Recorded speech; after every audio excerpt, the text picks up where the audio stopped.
Hello there, my Twilight souls. Tonight, we journey through Carlisle Cullen's compassionate vigil. During the months chronicled in Midnight Sun, watching the father who built family from outcasts guide his son through impossible love.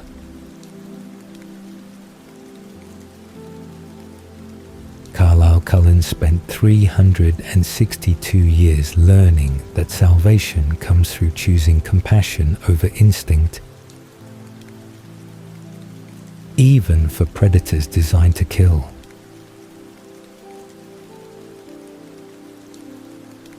I really don't like asking this, guys, but if you're enjoying these videos, I'd truly appreciate it if you could subscribe. I'm working toward growing this channel at the start of the year 2026. And your support helps me keep creating more Twilight stories for you.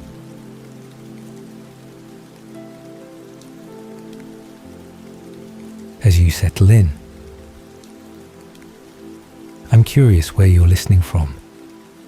and what time it is where you are. You can tell me in the comments. Alright, let's get cozy. Now rest. Let his eternal watch over those he loves carry you gently into sleep.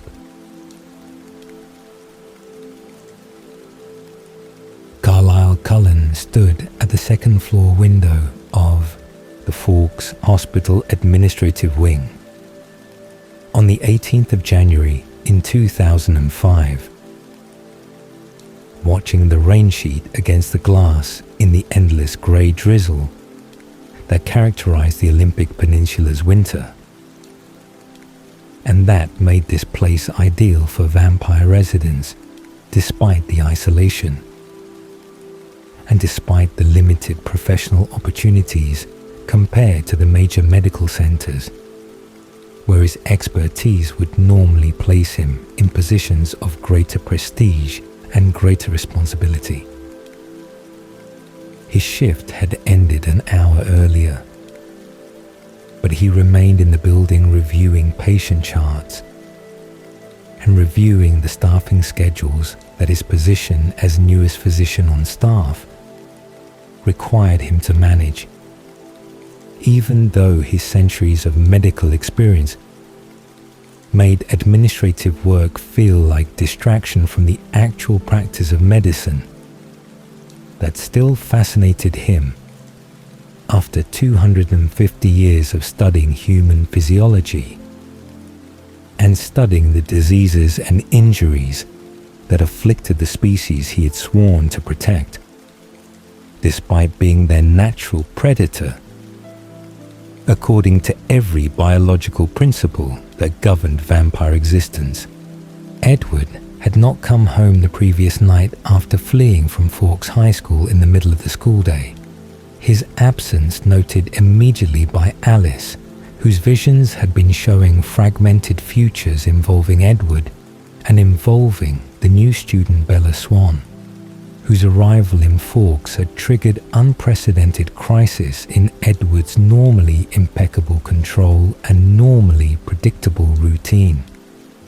Carlisle had heard the panic in Alice's mental voice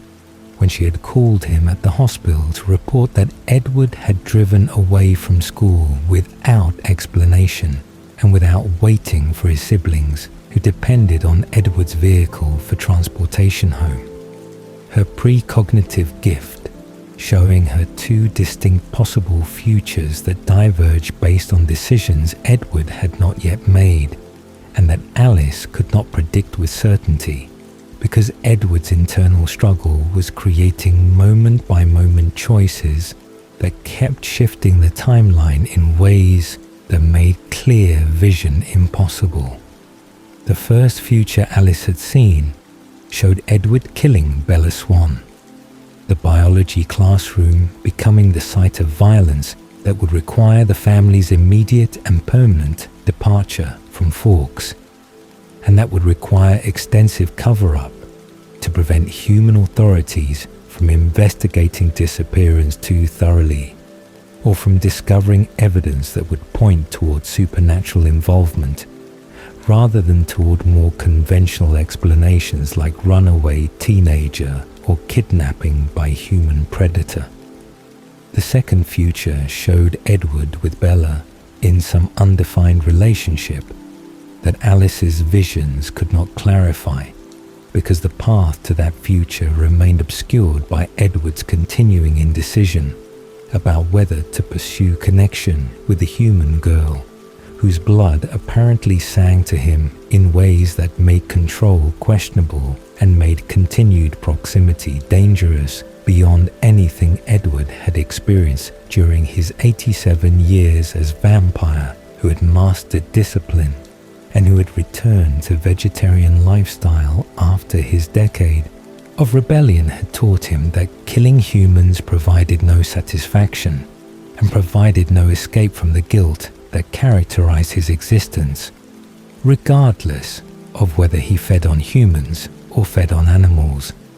Carlisle understood Edward's struggle with intimacy that came from knowledge of every thought and every hidden motive that telepathy revealed in potential romantic partners whose minds became open books the moment Edward encountered them, and whose mystery disappeared instantly when their thoughts broadcast continuously into the telepathic space that only Edward could perceive.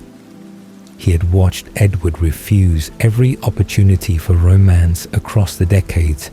since Edward's transformation in 1918, his son's isolation growing more pronounced as the years accumulated, and as Edward's cynicism about human nature and about vampire nature deepened through constant exposure to the darkness that minds contained, and that social performances attempted to conceal beneath polite surfaces and beneath the moral pretensions that humans maintained in their external behaviors, while thinking thoughts that often contradicted everything they claimed to believe or claimed to value. Rosalie's thoughts had never interested Edward, despite Carlisle's initial hope that the beautiful vampire woman he had transformed in 1935 might become Edward's companion, and might end the solitude that Carlisle recognized as unhealthy, even for vampires whose immortal existence might theoretically be sustainable alone. But that became richer and became more meaningful when shared with others who understood the unique challenges and the unique perspectives that eternal life created. The telephone call from Alaska had come during Carlisle's morning rounds, when he had been examining a patient with pneumonia, and when he had been explaining to the family about antibiotic treatment and about the expected recovery timeline that modern medicine made routine, even though Carlisle could remember centuries when pneumonia killed with the same efficiency that plague and cholera and influenza had killed before the development of drugs and vaccines and sanitation practices that had transformed human survival rates in ways that made 21st century life almost unrecognizable compared to the 17th century world, where Carlisle had been born, and where death had been constant companion to everyone regardless of wealth or status, or access to whatever primitive medical care existed before the scientific revolution, had created actual understanding of disease mechanisms, rather than relying on humoral theory and bloodletting and the various superstitions that had characterized pre-modern medicine. Edward had spoken briefly and had spoken calmly about needing time away from Forks to gain perspective on the situation with Bella Swan. His request for Carlisle's support in explaining his absence to the school administration and in covering for him with Alice and the others who would worry about his state of mind, making Carlisle's heart ache with the familiar paternal concern that had characterized his relationship with Edward since the transformation that had saved Edward's life, but that had also condemned Edward to existence that Edward still sometimes viewed as curse rather than as gift, despite Carlisle's centuries of attempting to model how vampire nature could be transcended through choice and through commitment to values that predatory instincts constantly challenged but could not eliminate unless the vampire chose to surrender to those instincts rather than fighting to maintain humanity and maintain compassion, despite the biological programming that made killing feel natural and feel justified. Carlisle had given his blessing for Edward's trip to Alaska, even though the Denali Coven's hospitality would include Tanya's continued pursuit of Edward's romantic attention. Her interest in him having been obvious during previous visits and having been consistently rebuffed by Edward, whose lack of reciprocal attraction stemmed partly from his ability to read Tanya's thoughts and partly from his general disinterest in vampire companionship that he found less compelling than human observation, even though human observation came with the constant temptation of human blood and the constant awareness of fragility that made humans simultaneously fascinating and frightening in their mortality. The week that Edward spent with the Denali sisters would give him distance from Bella's scent, and would give him opportunity to think clearly about whether returning to Forks represented acceptable risk or represented inevitable disaster that would end either with Bella's death through Edward's loss of control, or with the family's exposure through Edward's inability to maintain appropriate distance from human girl, whose silent mind apparently fascinated him as much as her blood tempted him. Esme's worry about Edward manifested in her constant activity around the house, her renovation projects becoming more ambitious and becoming more consuming as she channeled her maternal anxiety into the physical work of tearing down walls and rebuilding spaces according to her architectural vision that reflected both her creative talent and her need to create beauty and create comfort for the family she loved, with a fierce protective devotion that characterized her nature and that had survived her transformation, despite the trauma and despite the grief that had driven her to attempt suicide before Carlisle had found her broken body at the base of the cliff and had chosen to save her through transformation, rather than allowing her to die from injuries that human medicine could not treat successfully. She asked Carlisle repeatedly whether Edward would be safe in Alaska and whether Edward would make wise decision about the Bella situation, her questions reflecting both her trust in Carlisle's judgment and her awareness that Carlisle had unique insight into Edward's psychology through their long relationship and through Carlisle's role as Edward's creator and Edward's father figure across the 87 years since Edward had woken from transformation to discover himself vampire in a world that suddenly looked different and smelled different and sounded different than anything his human senses had perceived. Alice's visions during Edward's absence showed possible futures but showed no clear resolution. Her frustration at the uncertainty making her unusually quiet during family discussions about whether they should intervene more actively or whether they should trust Edward to make his own decision about how to handle the unprecedented situation that Bella represented. Carlisle had insisted on non-interference despite Alice's desire to use her precognitive knowledge to guide Edward toward the future where he found happiness with Bella,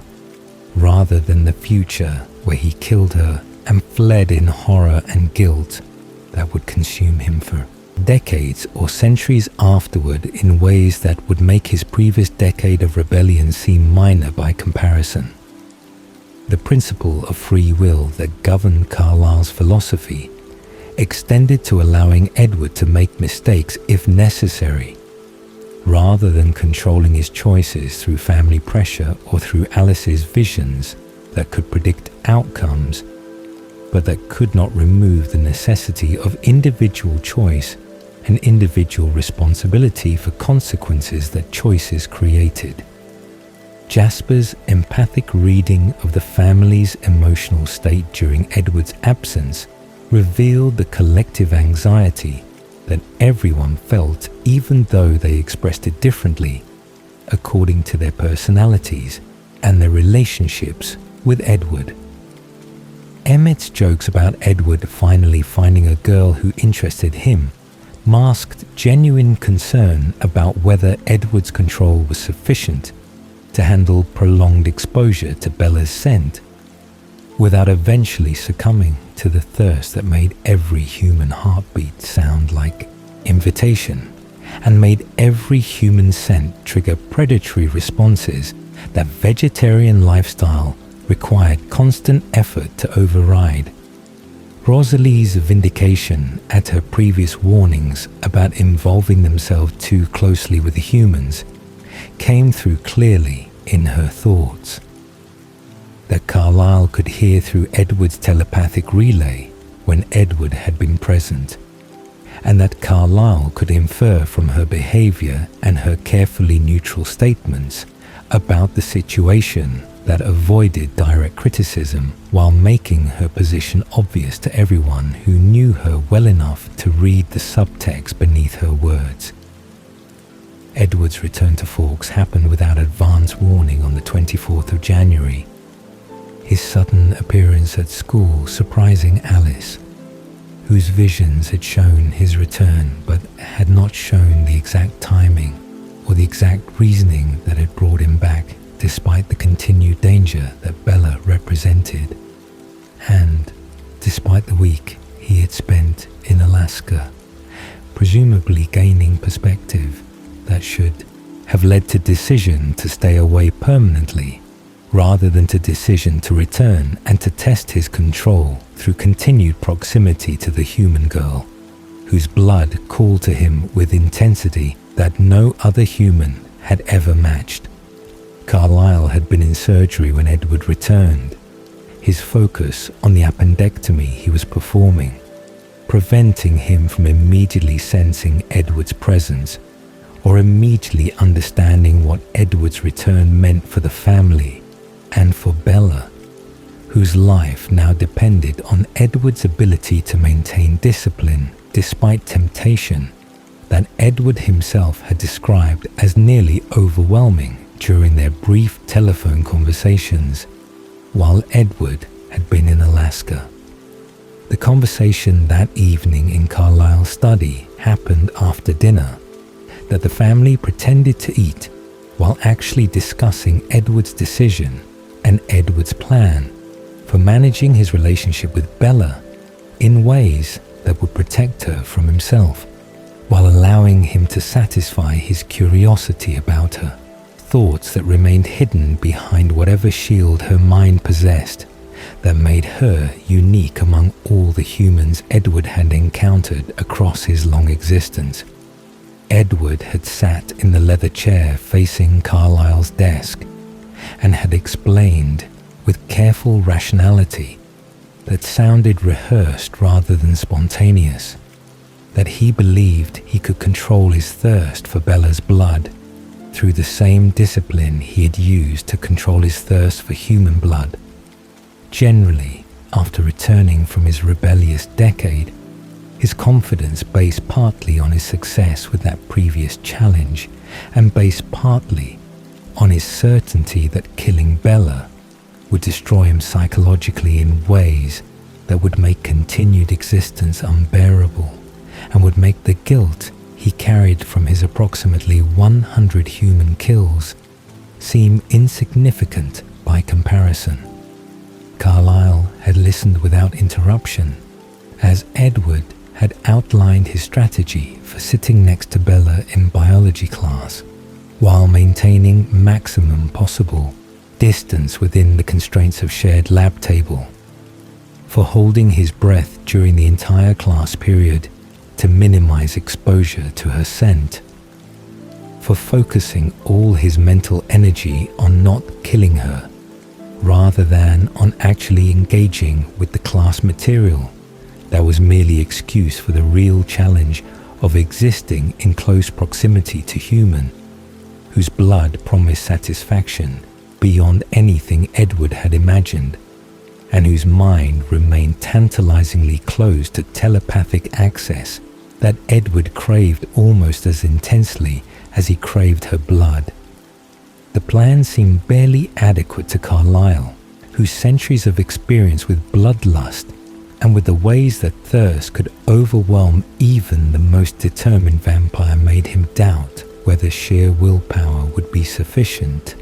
when biology and instinct conspired to make killing feel natural and feel inevitable, despite conscious commitment to restraint. But Carlisle's philosophy about free will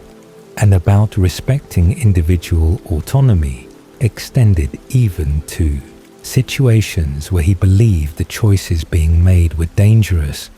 or were potentially disastrous.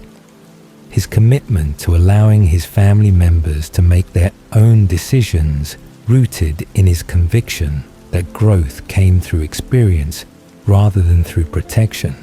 and that treating them as children who needed constant supervision would undermine the respect and the trust that held their unconventional family together across decades of coexistence. He had given Edward his blessing to pursue whatever relationship with Bella seemed right to Edward,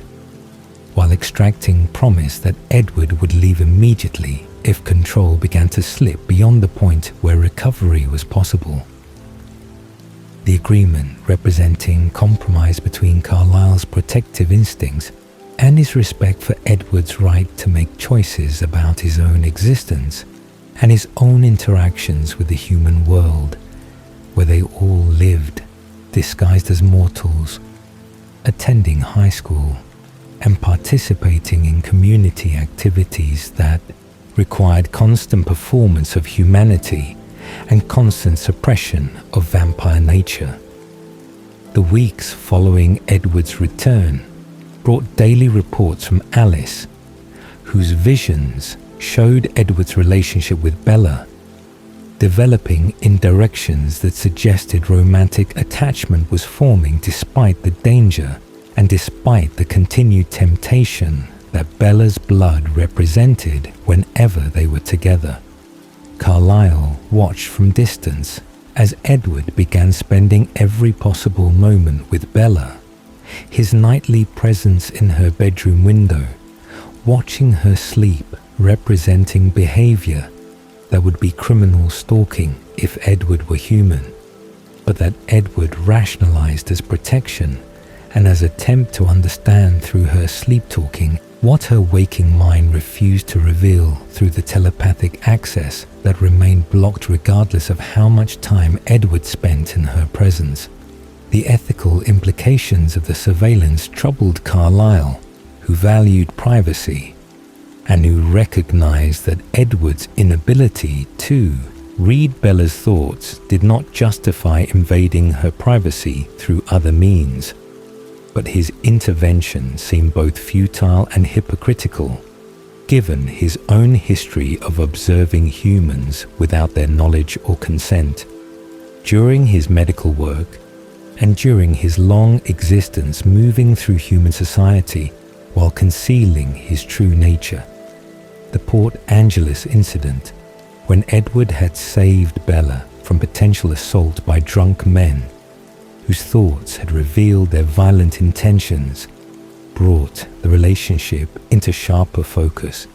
and brought Edward's protective instincts to the forefront in ways that made clear that Edward's feelings had progressed beyond simple curiosity or simple fascination with her silent mind. Carlisle had heard about the rescue through Edward's own account delivered with mixture of pride at having protected Bella and shame at having been following her without her knowledge. The contradiction reflecting Edward's ongoing struggle to reconcile his vampire nature with his desire to be a good person worthy of Bella's trust and worthy of her affection that Edward desperately wanted, despite his conviction that he was a monster who should stay away from her rather than pursuing relationship that could only end badly when his nature inevitably overcame his control, or when her mortality inevitably separated them through death that would come in decades rather than in the centuries that stretched ahead for Edward.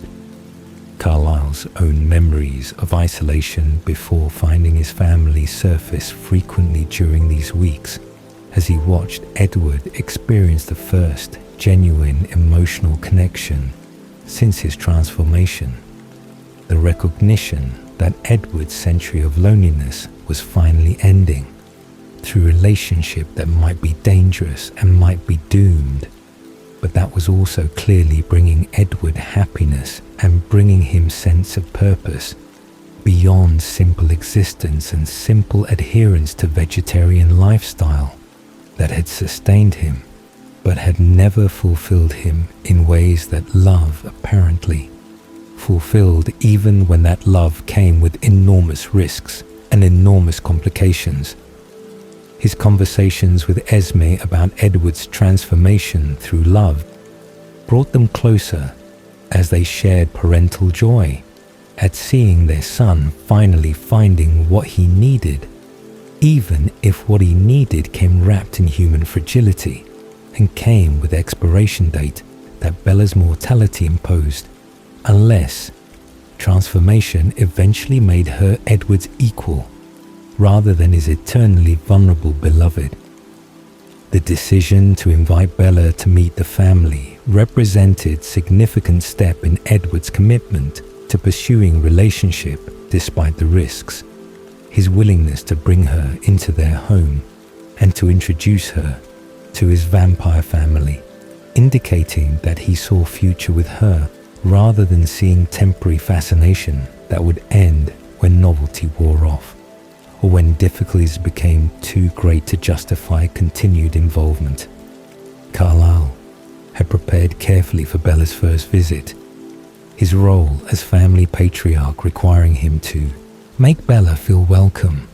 while also assessing her character and assessing her suitability for Edward, and for potential eventual inclusion in their family if Edward's relationship with her continued to develop in directions that seemed increasingly likely based on Edward's behavior and based on Alice's visions that showed possible futures where Bella became vampire and became permanent member of their coven. The meeting itself had been brief, but had been significant. Bella's courage in entering house full of vampires impressing Carlisle and confirming Edward's assessment that she possessed unusual maturity and unusual strength of character for a human teenager, whose life should have been focused on normal adolescent concerns rather than on navigating relationship with supernatural beings whose very existence challenged everything her worldview should have told her was possible. Her questions had been intelligent, and her acceptance of their nature had been remarkably free of the fear or the judgment that most humans would have displayed upon learning that vampires were real and were living among human populations who remained ignorant only because vampires chose to maintain secrecy, rather than because humans possessed any actual ability to detect or to defend against predators who could move faster than human eyes could track. Carlisle's growing affection for Bella developed through their subsequent interactions when Edward brought her to family gatherings and when circumstances required Carlisle's medical expertise to treat her various injuries, that seemed to occur with unusual frequency given her clumsiness and given her apparent attraction to dangerous situations that put her in proximity to threats both supernatural and mundane. He recognized in her the same stubborn determination and the same fierce loyalty that characterized the family members he had chosen across his centuries of creating his coven. Her willingness to sacrifice her own safety for those she loved, reminding him of Esme's maternal devotion and reminding him of his own commitment to serving others despite the personal cost that service sometimes required, when helping humans meant denying his own nature and denying the easy path that feeding on humans would represent compared to the constant low-level hunger that animal blood created. The baseball game invitation had been Alice's idea, but Carlisle had supported it enthusiastically, his love of baseball dating back to his early decades in America, when the sport had been developing and when his vampire abilities had made playing the game with proper intensity impossible around humans, but delightful with family members whose strength and speed matched his own, and whose enjoyment of physical activity created opportunities for bonding and for joy that their existence sometimes lacked when they were focused solely on maintaining their cover and maintaining their discipline. Including Bella in the game represented both acceptance of her place in Edward's life and acknowledgement that she had become part of their family circle, even if her humanity created complications and created limitations on how fully she could participate in activities that required vampire capabilities to be safe or to be enjoyable.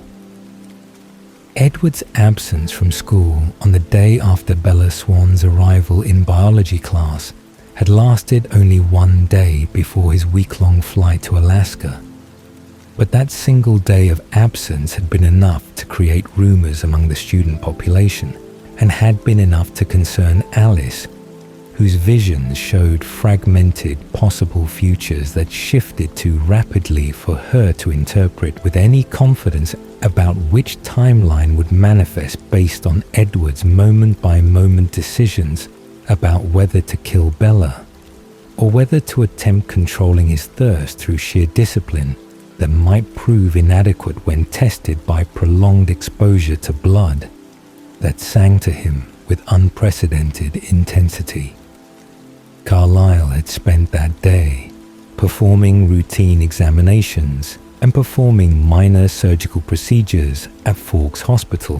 while simultaneously monitoring the family crisis through the mental updates that Alice provided whenever her visions clarified enough to show meaningful information about Edward's location or Edward's intentions or Edward's emotional state that concerned everyone who understood how close Edward had come to losing control in the biology classroom, where only his decades of practice with self-restraint had prevented him from killing Bella in front of 30 witnesses whose deaths would have been necessary to cover up the initial murder, and whose deaths would have required the family's immediate and permanent flight from Forks. The week in Alaska with the Denali Coven had given Edward time to contemplate whether returning to Forks represented acceptable risk or represented inevitable disaster. Tanya's attempts to distract him from his obsession with Bella apparently failing based on Alice's visions that showed Edward remaining fixated on the human girl whose silent mind fascinated him as much as her blood tempted him, and whose presence in Forks had transformed Edward's existence from comfortable routine into constant test of control that Edward seemed determined to pass, despite the obvious danger and despite Carlisle's private doubts about whether willpower alone could sustain restraint across weeks or months of daily exposure to temptation that exceeded anything Edward had previously experienced. Carlisle had spoken with Edward twice during the Alaska week, their telephone conversations brief and formal, as Edward explained his reasoning for considering a return to Forks, despite Carlisle's gentle suggestion that perhaps staying away permanently might be the wiser choice if Edward's control was genuinely as compromised as the biology class incident suggested. Edward's arguments for returning had focused on his belief that running away from challenge represented cowardice and represented failure to trust in the discipline he had developed across 87 years of vegetarian lifestyle, his pride evident in his insistence that he could manage his thirst for Bella's blood, the same way he had learned to manage his thirst for human blood generally, after his rebellious decade had taught him that killing humans provided no lasting satisfaction and provided no escape from guilt that accumulated with each death, regardless of whether the victims deserved their fate according to Edward's judgment about their moral character. Carlisle had not pressed the issue beyond expressing his concern and expressing his willingness to support whatever decision Edward made. His philosophy about respecting free will and respecting individual autonomy, making it impossible for him to forbid Edward's return, even though his paternal instincts urged him to protect Edward from the psychological devastation that would result if Edward killed Bella, and had to live with that guilt for the remainder of his eternal existence. The return itself happened on January 24th, when Edward simply appeared at school, as though the previous week had never occurred. His carefully controlled demeanor and his deliberate maintenance of maximum distance from Bella during biology class, suggesting that he had developed strategy for managing the proximity without losing control completely. Alice's visions showed the strategy working in the short term, but showed no clarity about whether Edward's control would hold across weeks or months of continued exposure. The uncertainty making Alice anxious in ways that she expressed through constant monitoring of possible futures and through frequent mental updates to Carlisle about whether the timelines were shifting toward danger or toward the alternative future where Edward and Bella developed a relationship that somehow avoided the catastrophic outcomes that seemed most likely given the fundamental incompatibility between vampire nature and human fragility. Carlisle's own experience with resisting bloodlust informed his understanding of what Edward was attempting. His 362 years of choosing animal blood over human blood having taught him that discipline was skill that improved with practice, but that never became effortless and that never eliminated the underlying temptation that made every human scent register as food, regardless of how many decades or centuries passed since the last time he had fed on human blood.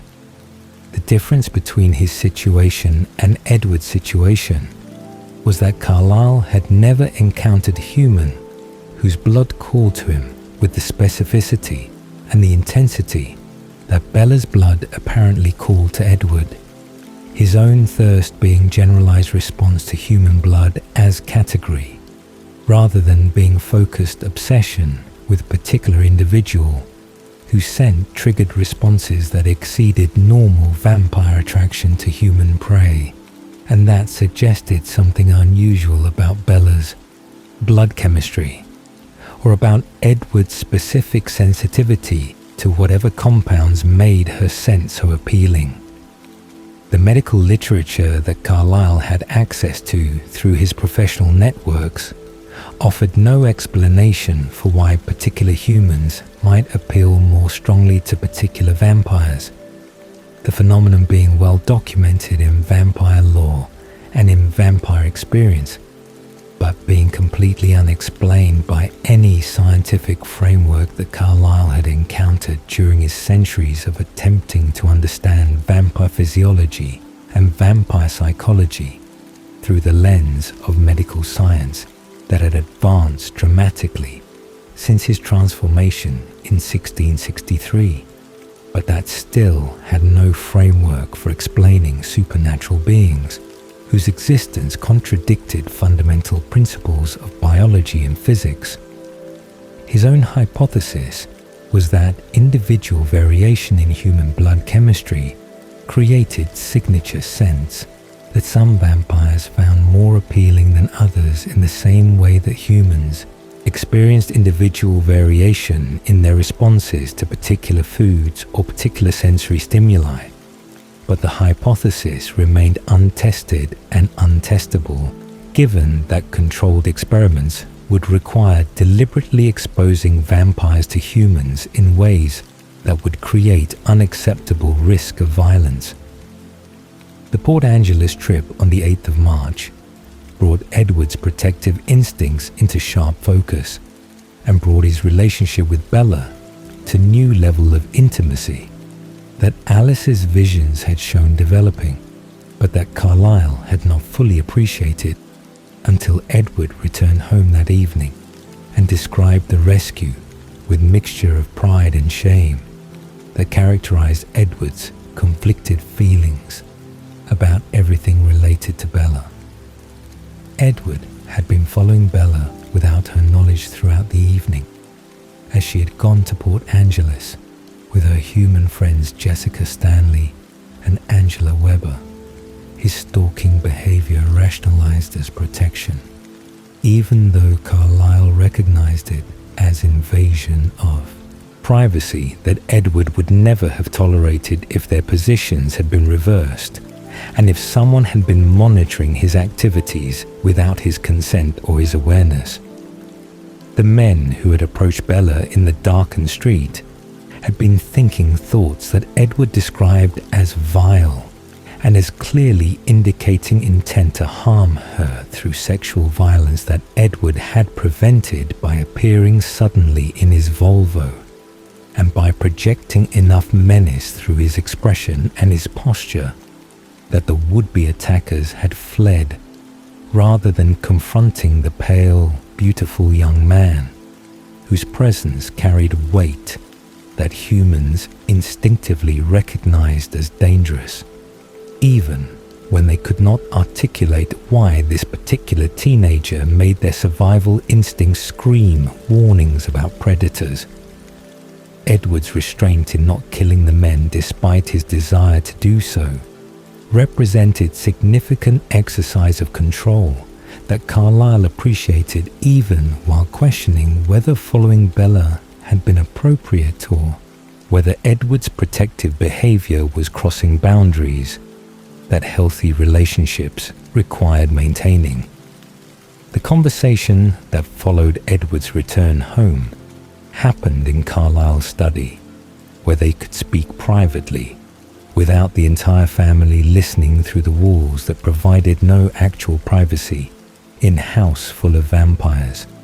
whose enhanced hearing made private conversation impossible unless parties specifically isolated themselves in ways that signaled desire for confidentiality. Edward had described taking Bella to a restaurant after the rescue and had described their conversation during the meal where Bella had eaten human food while Edward had pretended to eat and had instead spent the time watching her and trying to understand through her words and her expressions what her closed mind refused to reveal through the telepathic access that remained frustratingly blocked, regardless of how much time he spent in her presence or how intently he focused on trying to penetrate whatever shield kept her thoughts hidden. Carlisle had listened carefully to Edward's account of Bella's perceptiveness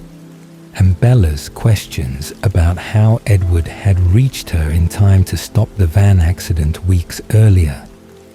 and about how Edward had possessed the strength to prevent the vehicle from crushing her against her truck.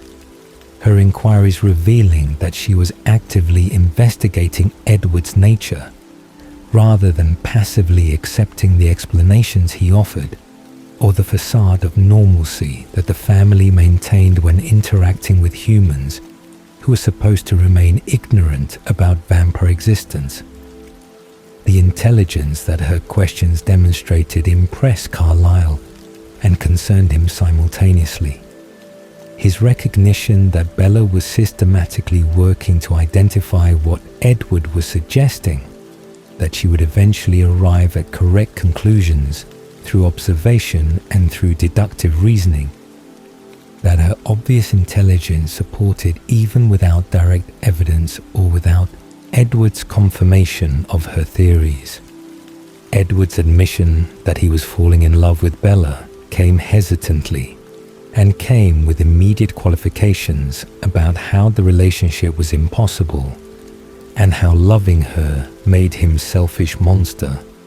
who was prioritizing his own desires over her safety in ways that contradicted everything Carlisle had taught him about respecting human life and respecting human autonomy. Carlisle had responded gently that love was not selfishness, and that Edward's capacity to love after a century of isolation suggested that his humanity had survived transformation intact, despite his conviction that vampires were soulless demons who could not experience genuine emotion or genuine connection beyond the predatory bond between hunter and prey. The theological argument about whether vampires possess souls had characterized many of their previous conversations across the decades since Edward's transformation. Carlisle's certainty that souls persisted through transformation meeting Edward's equally firm conviction that becoming vampire meant losing whatever divine spark had made humans capable of redemption and capable of salvation according to the religious frameworks that both of them had been raised within during their human lives. The practical implications of Edward's love for Bella required discussion beyond the theological questions. Carlisle's role as family patriarch and as Edward's creator giving him responsibility to help Edward navigate situations that had no precedent in their family's experience and that created risks both immediate and long-term that needed careful consideration and careful planning to manage successfully. The immediate risk was that Edward would lose control and would kill Bella, either through deliberate feeding or through accidental application of too much strength during moments of intimacy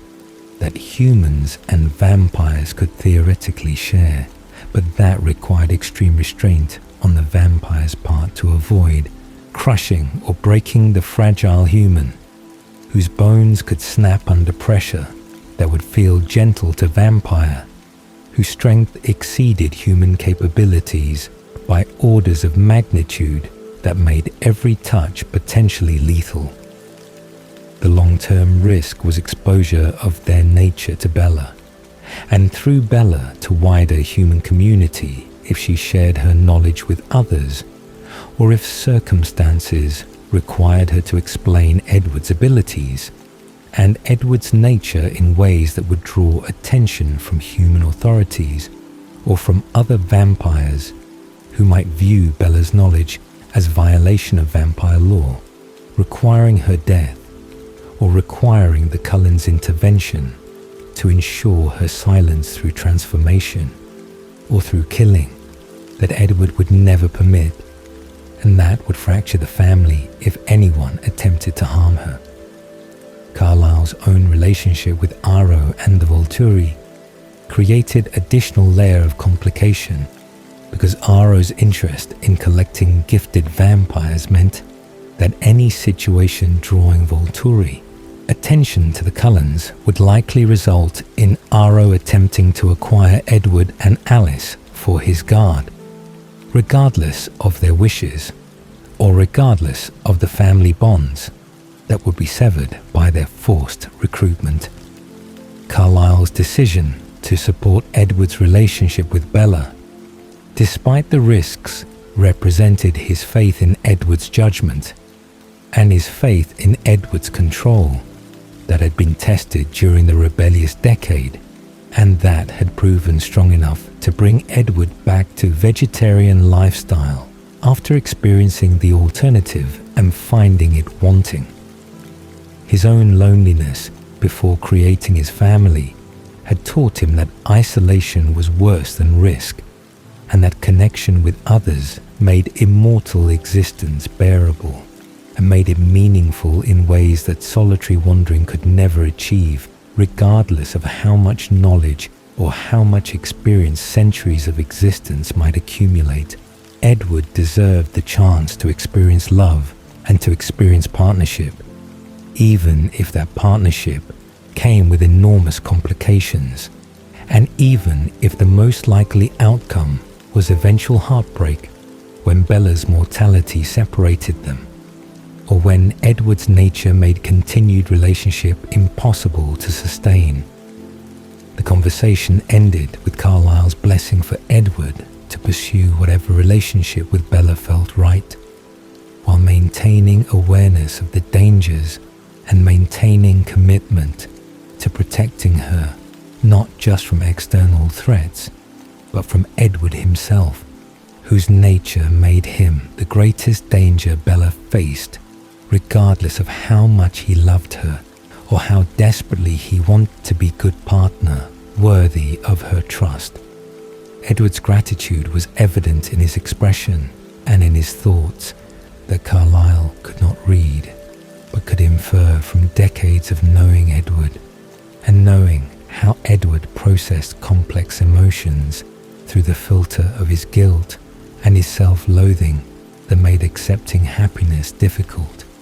even when happiness was offered freely and without conditions. The weeks following the Port Angeles incident brought daily evidence that Edward's relationship with Bella was deepening in ways that made retreat impossible, and made the eventual resolution of her humanity increasingly urgent, as the family recognized that Bella could not remain human indefinitely without either dying naturally or being transformed into vampire who would share Edward's immortality and share his existence as predator, whose nature contradicted the gentle personality that Bella displayed in her human form. Carlisle watched the relationship develop with mixture of joy at Edward's happiness and concern about the inevitable complications that would arise when Bella's knowledge of vampires required addressing through transformation or through some other permanent solution that would satisfy the Volturi's requirements about maintaining vampire secrecy and maintaining the boundary between human society and vampire society that coexisted uneasily in the same physical space while remaining separate in awareness and in interaction,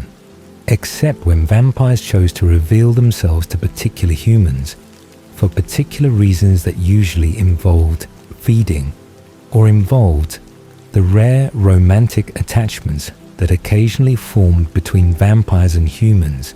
despite the obvious obstacles. Carlisle's first substantive interaction with Bella Swan, beyond the brief professional encounter when he had treated her scraped hands after the van accident, happened in late March, when Edward brought her to the Cullen house for formal introduction to the family,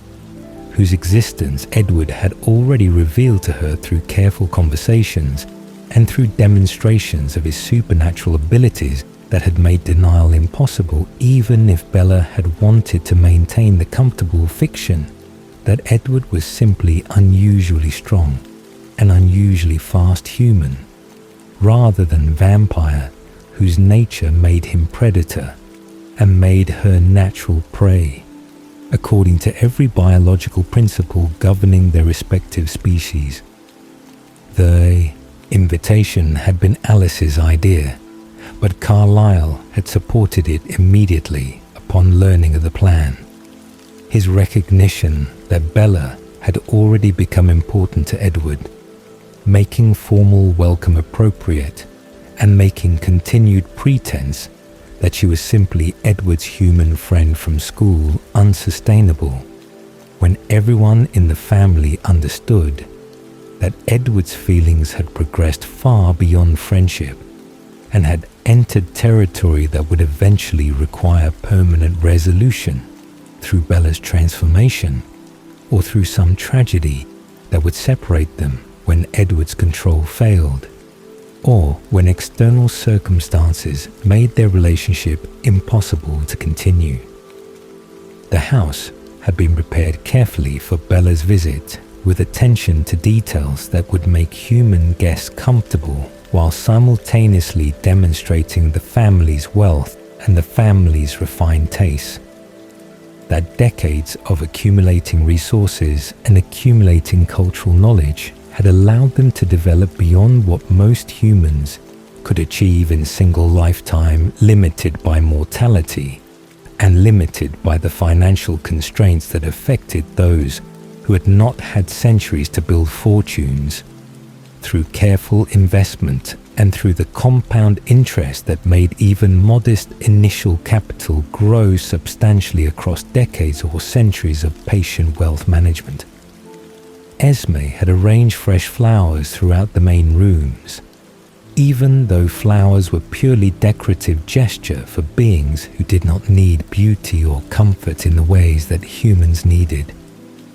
Environmental pleasantness to feel at ease, her maternal instincts expressing themselves through the careful staging of welcoming environment that would help Bella feel less overwhelmed by entering a house full of vampires whose very existence challenged everything her worldview should have told her was possible. Bella's arrival on Edward's arm showed her visible nervousness, despite her attempts to appear calm and appear confident in situations where most humans would have been paralyzed by fear or would have refused to enter a house full of creatures who could kill her with casual ease, that would make resistance futile and would make escape impossible if they chose to view her as prey rather than as guest. Carlisle had greeted her warmly at the door, with handshake that he carefully modulated to avoid crushing her fragile human bones. His centuries of medical practice having taught him precise control over his strength that made interactions with human patients safe, even when those patients required physical examination or required procedures that involved touching their bodies in ways that could accidentally cause injury if he forgot his own capabilities for even fraction of a second. Her scent reached him immediately upon her entering the house, but the appeal was generalized vampire response to human blood, rather than the specific intense attraction that Edward experienced. Carlisle's greater age and greater experience with controlling his thirst making Bella's presence manageable, even though her blood smelled appealing, in the way that all human blood smelled appealing to vampires, whose predatory instincts registered humans primarily as food sources, regardless of whatever intellectual recognition existed about humans being sentient beings deserving of moral consideration. The formal introduction to each family member happened in the living room, where Carlisle observed Bella's reactions and observed her attempts to process the reality of meeting an entire coven of vampires who looked like impossibly beautiful humans, but who were fundamentally different in ways that her human senses could only partially detect through their unusual stillness and their unusual grace, and their cold skin temperature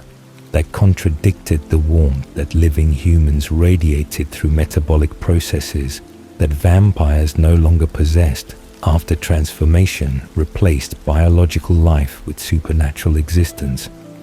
Esme's maternal warmth put Bella somewhat at ease, as did Alice's enthusiastic friendliness that suggested genuine affection rather than mere tolerance of Edward's human girlfriend. But Rosalie's barely concealed hostility created tension that Carlisle recognized as problematic and as requiring future conversation about family unity and about respecting Edward's choices, even when those choices seem dangerous or seem foolish according to individual family members' assessments. Emmett's cheerful greeting and his obvious amusement at the situation lightened the atmosphere somewhat, as did Jasper's careful maintenance of emotional calm through his empathic manipulation of the room's collective emotional state. His gift allowing him to reduce Bella's anxiety and reduce the family's collective tension about having human visitor in their private space, where they normally relax their careful control and normally allowed themselves to exist as vampires rather than as performers pretending to be human for the benefit of observers who needed to remain ignorant about supernatural reality. Carlisle watched Bella's face throughout the introductions, noting her intelligence and her perceptiveness as she observed each family member, and as she clearly catalogued details about their appearances and their behaviors that would help her understand the dynamics and understand the relationships that bound this unconventional family together across decades of choosing to live as unit, rather than as solitary vampires pursuing individual existence without the complications and without the compromises that family structure required. The tour of the house that followed the formal introductions gave Carlisle opportunity to speak with Bella more privately, while Edward remained somewhat behind them, maintaining protective presence but allowing Carlisle space to conduct conversation without Edward's constant hovering that might have made Bella feel more guarded or more self-conscious about speaking freely. Carlisle had pointed out various architectural features that Esme had designed or had renovated, his pride in his wife's creative talents evident in his descriptions of her vision for transforming the house into space that balanced aesthetic beauty with practical functionality for family whose needs differed from human families' needs in ways that required custom solutions to problems that human architects never needed to consider. Bella's questions during the tour revealed her genuine interest in the family's history and her genuine curiosity about how they maintain their cover and how they manage the logistics of immortal existence in world designed for mortals whose lifespans measured in decades rather than in centuries. Her direct question about Carlisle's own history surprised him with its boldness. Most humans who learned about vampires focusing their questions on the mechanics of vampire nature or on the immediate dangers, rather than inquiring about personal histories and personal experiences across centuries of existence. He had answered honestly but briefly about his transformation in 1663 and about his long journey from believing himself damned to discovering that vampires could choose compassion and could choose to live without killing humans despite their predatory nature and despite the constant thirst that made animal blood inadequate substitute for human blood that their bodies were designed to consume. Bella's acceptance of his choices and her lack of judgment about his vampire nature impressed him, as did her obvious respect for the discipline required to maintain vegetarian lifestyle across centuries, when easier path would have been to accept vampire nature and to feed on humans the way most vampires fed, without moral anguish or moral hesitation. The baseball game invitation came from Alice, whose enthusiasm for sharing family activities with Bella reflected her genuine affection and reflected her visions showing possible futures where Bella became permanent family member through transformation that would make her Edward's equal rather than his eternally fragile human beloved.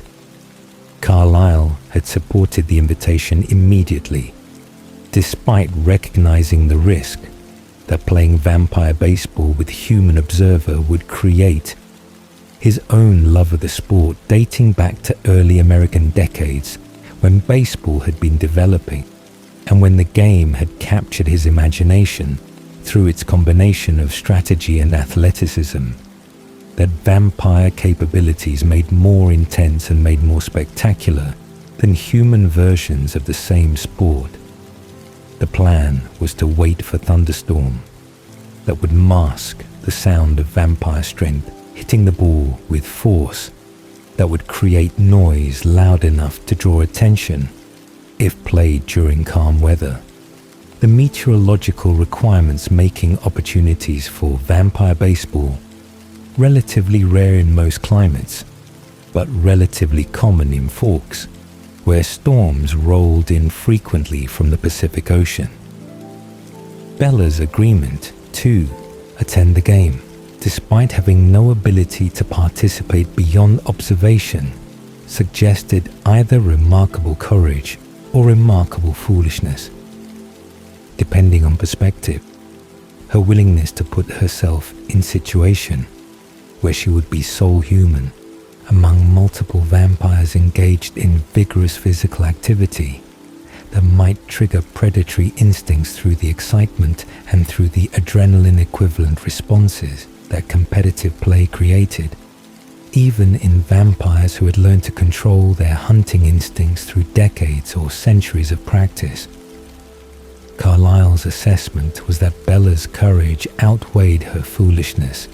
and that her trust in Edward and her trust in the family's control was not misplaced despite the inherent risk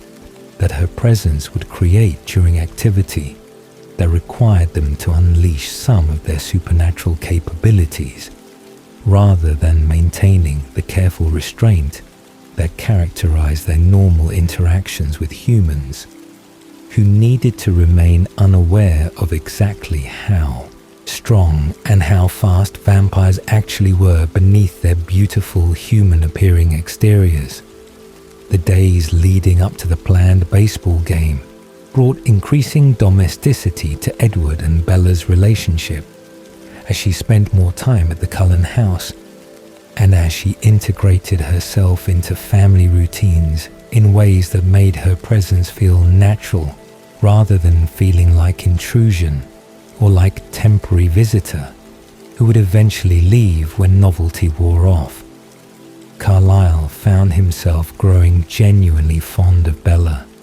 beyond simply appreciating her importance to Edward, her personality and her character impressing him through their conversations and through his observations of how she interacted with different family members and how she navigated the complex dynamics of Coven that included strong personalities and included conflicting perspectives about whether human girlfriend represented blessing or represented liability that would eventually create crisis, requiring the family's departure from Forks or requiring more drastic measures to protect their secret. Esme's maternal attachment to Bella developed even more quickly than Carlisle's own affection. Her conversations with Carlisle about Bella's qualities and about Bella's suitability for Edward, revealing how completely Esme had already accepted Bella as future daughter and as future family member, whose transformation seemed inevitable given Edward's obvious devotion and given Bella's own apparent willingness to accept a vampire existence if that was price of remaining with Edward permanently. The discussion about timing and about method of transformation remained theoretical during these weeks, but Carlisle recognized that practical planning would eventually become necessary when circumstances or when Volturi interest made Bella's continued humanity untenable, and made her transformation mandatory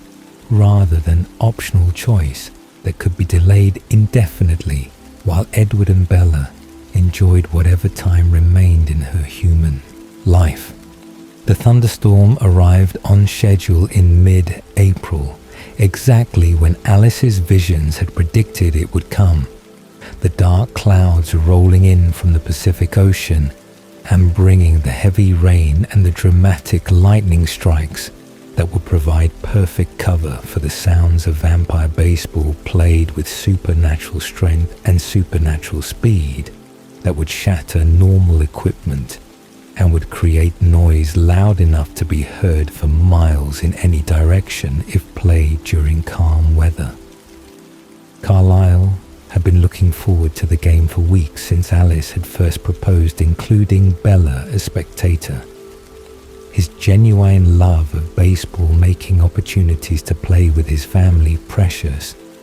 even after decades of occasional games, whenever meteorological conditions and family schedules aligned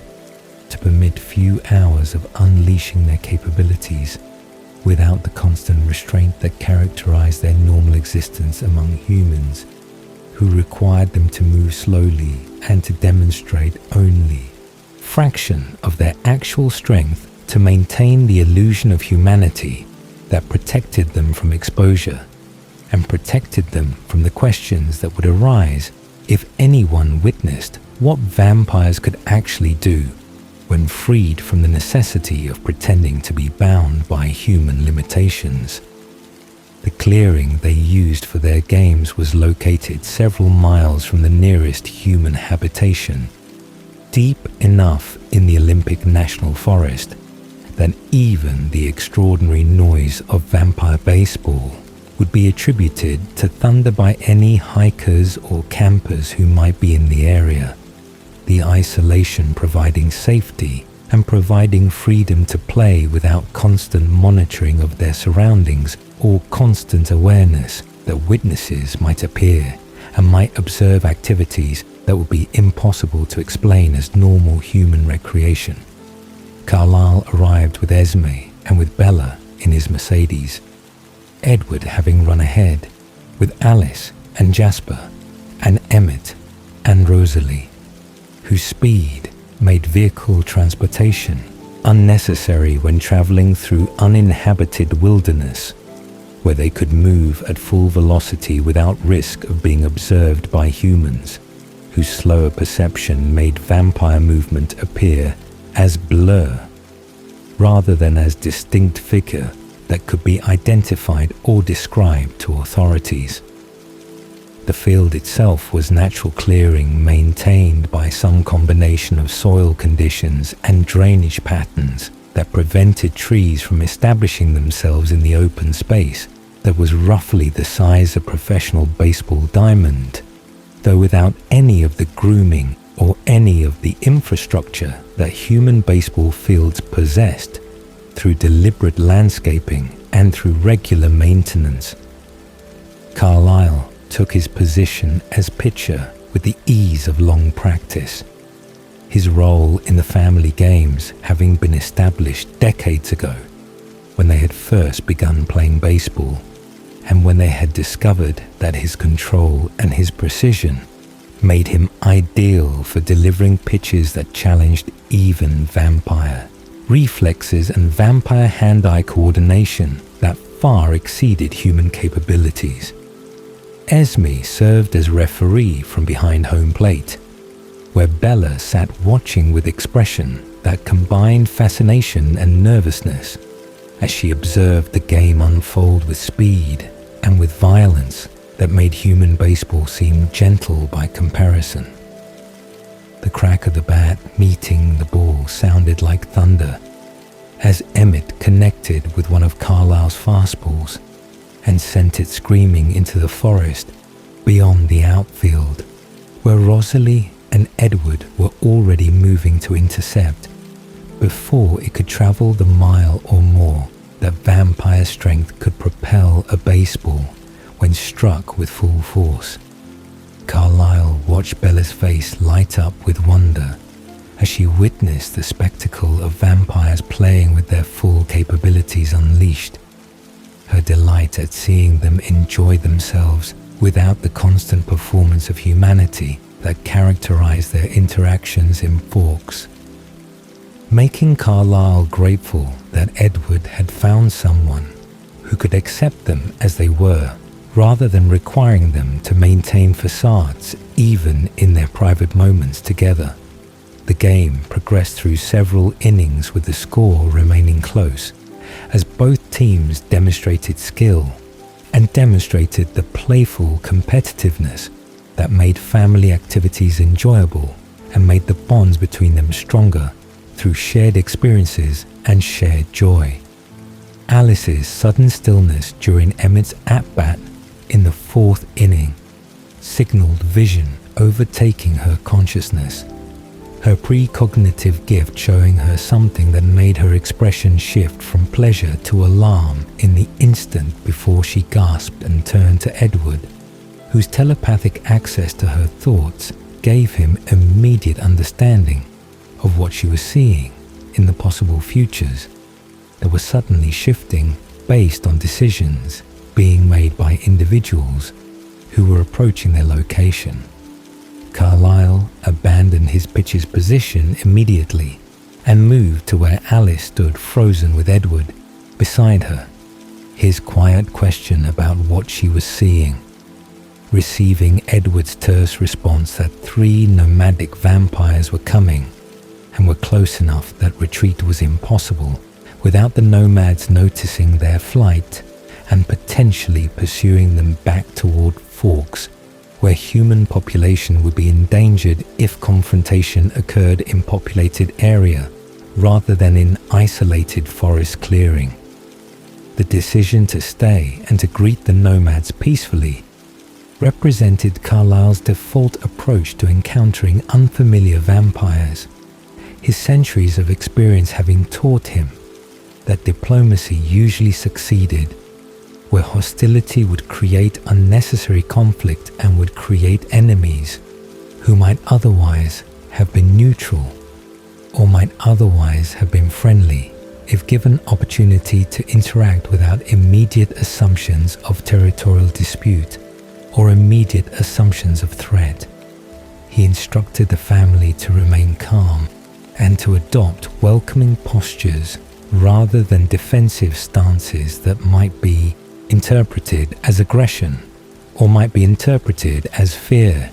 that could encourage predatory response from nomads who might view the Cullen Coven's defensive positioning as weakness worth exploiting. Bella's presence complicated the situation enormously, as her human scent would immediately reveal that the Cullens kept company with humans in ways that most vampires would find peculiar and might find suspicious, depending on the nomads' own feeding habits and their own relationship to human prey. The 3 vampires emerged from the forest at the clearing's edge with the casual confidence of nomads who feared no threat and who expected no resistance from whatever vampires they encountered during their wandering through territories that belonged to no one according to vampire conventions about land ownership and about the distinction between nomadic existence and settled existence in specific locations that some covens claimed as exclusive feeding grounds. Carlisle stepped forward to greet them with hand extended in gesture of peace and gesture of welcome, his body language deliberately non-threatening, even as he positioned himself between the newcomers and Bella, whose human scent was already reaching the nomads and was already triggering visible interest in their expressions and their postures. The leader was dark-haired male who introduced himself as Laurent, with French accent that suggested European origins, his companions being red-haired female named Victoria and blonde male named James, who said nothing during the initial greetings, but whose eyes tracked across the Cullen family with predatory assessment that made Carlisle wary despite maintaining his diplomatic pleasantness. Laurent's surprise at discovering vegetarian vampires who fed on animals rather than on humans came through clearly in his questions about their lifestyle and his questions about how they managed the constant thirst that animal blood created compared to human blood that would satisfy more completely and would satisfy more lastingly, according to conventional vampire wisdom about nutrition and about sustainable feeding practices. Carlisle explained briefly about their choice to avoid killing humans and their choice to live among human populations without threatening those populations through predation. His description of their philosophy met with polite skepticism from Laurent and with barely concealed contempt from James, whose body language and whose facial expression suggested that he viewed the Cullen lifestyle as weakness rather than as strength and as perversion of vampire nature, rather than as legitimate alternative approach to immortal existence. Victoria said nothing, but watched everything with intelligence that suggested she was cataloguing information about the Cullens and about their unusual choices for future reference or for future use in ways that Carlisle could not predict, but that made him uneasy about how much the nomads were learning about his family through this encounter. The casual invitation to join their baseball game represented Carlisle's attempt to extend hospitality and to establish friendly relationship with the nomads, who might otherwise become enemies through misunderstanding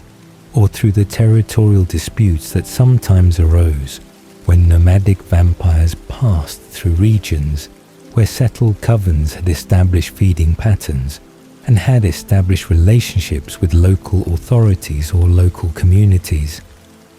Laurent accepted the invitation with enthusiasm that seemed genuine, while James and Victoria followed his lead with less obvious interest, but with willingness to participate in the activity that was novel enough to warrant temporary delay in whatever journey had brought them through the Olympic Peninsula. The game resumed with Laurent joining Carlisle's team, and with James and Victoria joining the opposing team. The new dynamic, creating different competitive balance and creating opportunities for Carlisle to observe the nomads' capabilities and to assess their potential threat level based on their speed and their strength and their tactical awareness during play. James's abilities became apparent immediately as he moved with speed that exceeded even Edward's velocity, and as he demonstrated tracking skills that allowed him to predict where the ball would go before it was hit, based on reading the batter's stance and the batter's intentions, through observation that went beyond normal vampire perceptiveness into territory that suggested specialized gift for hunting and for pursuit. Carlisle recognized the tracker's nature in James's movements and in James's focus. His centuries of encountering various vampire types having taught him to identify specialists whose gifts made them exceptional at particular aspects of vampire existence. Whether that was combat or seduction or tracking prey across continents and across months or years if necessary to complete hunts that normal vampires would abandon after losing the trail or after deciding that the effort exceeded the reward. The recognition created fresh concern about Bella's presence, because trackers were known for their obsessive pursuit of prey once they had committed to hunt, and for their inability to abandon targets even when rational assessment suggested that continuing the hunt created more problems than simply letting the prey escape. The wind shift happened during James's at-bat, when the breeze that had been blowing from the south suddenly reversed direction and carried Bella's scent directly across the clearing to where James stood, frozen at home plate with bat still raised from his swing. Carlisle saw the transformation in James's expression as the tracker's entire demeanor shifted from playful participant in baseball game to focused predator, who had just detected prey that triggered his hunting instinct with intensity that made everything else irrelevant, including the presence of 7 vampires who stood between him and the human girl, whose scent apparently called to him with the same specificity and the same intensity that Bella's scent called to Edward, but without Edward's moral framework or Edward's commitment to protecting humans rather than hunting them. The crouch that James adopted was purely predatory and was purely instinctive, his body responding to Bella's scent before his conscious mind had even processed what he was smelling or what his instincts were demanding that he do about the human presence that should not exist in clearing full of vampires unless that human was intended as shared meal. Edward's snarl and Edward's immediate positioning of himself between James and Bella triggered defensive responses from the rest of the Cullen family, who abandoned the game instantly and formed protective wall around Bella, whose human vulnerability made her incapable of defending herself or escaping from vampire who had decided to hunt her. Carlisle raised his hands in placating gesture toward Laurent, while simultaneously shifting his own position to support Edward's defensive stance. His voice calm and his words carefully chosen to diffuse situation without provoking James into immediate attack that would result in violence none of them wanted, but that James's body language suggested was imminent unless something interrupted his fixation on Bella's scent and on the hunt that his tracker nature was demanding he pursue regardless of obstacles or regardless of opposition from the Cullen Coven. Laurent's apology for James's behavior and Laurent's attempt to call his companion away from the confrontation met with James's complete disregard, the tracker's consciousness having narrowed to single purpose of acquiring Bella's scent trail and beginning the pursuit that his gift and his nature made inevitable once he had committed to prey that had triggered his interest. The tense standoff lasted seconds that felt like hours as Carlisle calculated possibilities and calculated risks associated with different responses to James's obvious intention to hunt Bella.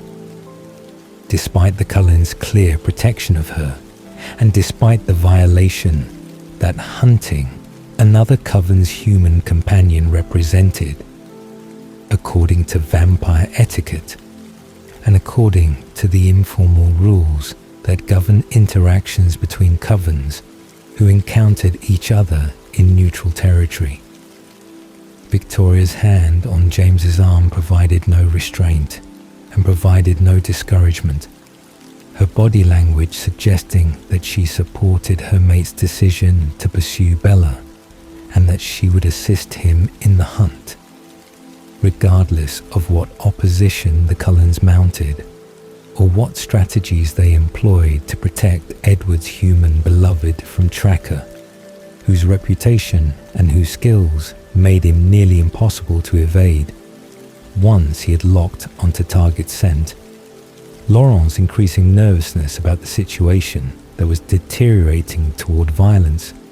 showed in his backing away from James and in his verbal distancing from whatever James chose to do in pursuit of the human whose presence Laurent clearly regretted discovering, given that knowledge of Bella's existence had triggered crisis that diplomatic greeting and friendly baseball game could not resolve. The eventual retreat of the nomads from the clearing happened without violence but without resolution. James's parting look at Bella, containing promise of pursuit and containing certainty of eventual confrontation, that made Carlisle's stomach clench with dread about what was coming and about how they would protect Bella from tracker whose abilities exceeded their defensive capabilities in his specialized area of expertise. Edward's immediate insistence on taking Bella away from Fawkes and away from her father Charlie, whose presence in Bella's life created vulnerability that James could exploit through threatening Charlie to draw Bella out of whatever protection the Cullens attempted to provide, met with Carlisle's reluctant agreement, based on his assessment that James would not abandon the hunt and that conventional defensive measures would prove inadequate against vampire whose entire existence focused on tracking prey and on completing hunts, regardless of how long completion required or how many obstacles stood between him and his chosen target. The months following the James crisis and following Bella's transformation from human to vampire's mate, without the actual transformation itself, brought cautious peace to the Cullen household,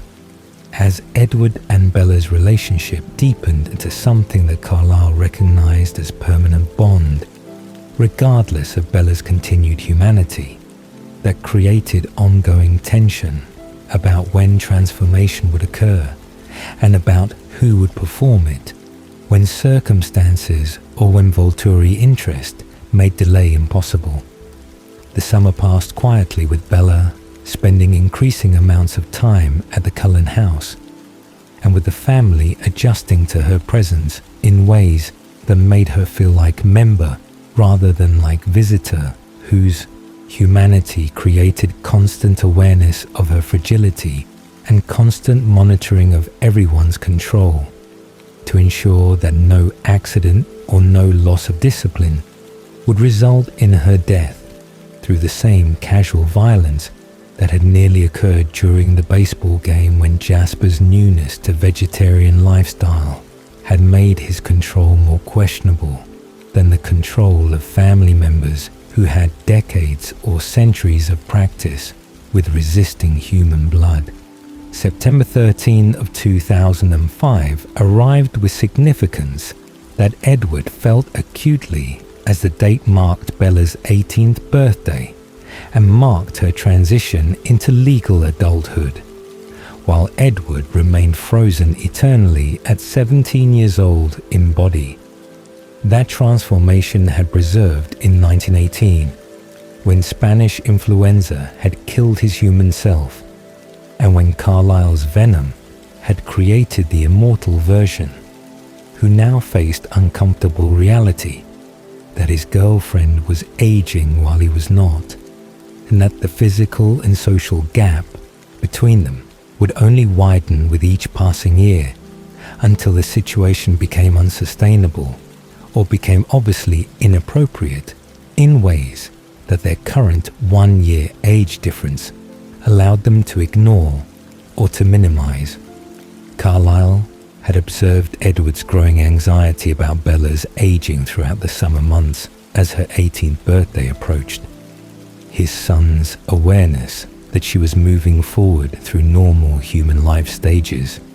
while he remained perpetually adolescent, making him question whether their relationship had any real future, or whether they were simply delaying inevitable separation that would come either through Bella's transformation, that Edward continued to resist despite the Volturi's ultimatum, or through Bella's natural aging that would eventually make their relationship impossible to maintain without drawing attention. Alice's insistence on throwing an elaborate birthday party for Bella, despite Edward's objections, and despite Bella's expressed preference for quiet. Birthday without elaborate celebration represented Alice's genuine affection for Bella, and represented Alice's enthusiasm for any excuse to plan events and to create celebrations that her precognitive gift made uniquely suited for, given that she could foresee problems before they occurred and could adjust plans to avoid disasters that normal party planners would not anticipate until too late to prevent. Carlisle had supported Alice's party planning, while privately sharing some of Edward's concerns about gathering entire family together with human, whose blood would be concentrated temptation in enclosed space, where escape would be difficult if someone's control faltered, and where violence would be witnessed by Bella herself, who would see firsthand what vampires became when discipline failed, and when instinct took over the rational mind that normally governed their interactions with humans. The decision to proceed with the party, despite the risks, represented collective family confidence in their control and represented their desire to include Bella in family traditions and family celebrations that would become more frequent and more elaborate. Once, her transformation made her truly one of them, rather than remaining perpetual outsider, whose humanity created boundaries that love could not completely overcome. The Cullen house had been decorated by Alice with her characteristic attention to detail and her characteristic excess. The streamers and the flower arrangements and the elaborately wrapped presents, transforming the living room into party space that seemed more appropriate for major milestone celebration than for simple 18th birthday that most humans would mark with cake and with small gathering, rather than with the formal elegance that Alice had created through hours of preparation and through her vision of perfect celebration that would give Bella happy memory and would demonstrate the family's acceptance of her place in their lives. Carlisle had dressed in suit for the occasion, following Alice's instructions about appropriate attire for formal birthday celebration, his own birthdays having been unmarked for 362 years, making him somewhat bemused by the human tradition of celebrating annual markers of aging that vampires did not experience, and that immortal existence made meaningless, except as opportunities for gathering and for strengthening family bonds through shared rituals. Bella's arrival with Edward showed her visible discomfort with being center of attention and with being celebrated in ways that her personality found embarrassing rather than enjoyable. Her protests about not wanting party having been overruled by Alice, whose determination to create perfect celebration had overcome both Bella's reluctance and Edward's concerns about the wisdom of gathering entire family around human, whose blood would test everyone's control simultaneously in ways that individual interactions never tested, because individual interactions allowed the struggling vampire to retreat or to absent themselves from temptation, whereas group gathering created social pressure to remain present and to maintain composure regardless of internal struggle. Carlisle greeted Bella warmly, with carefully modulated hug that avoided applying too much pressure to her fragile human body,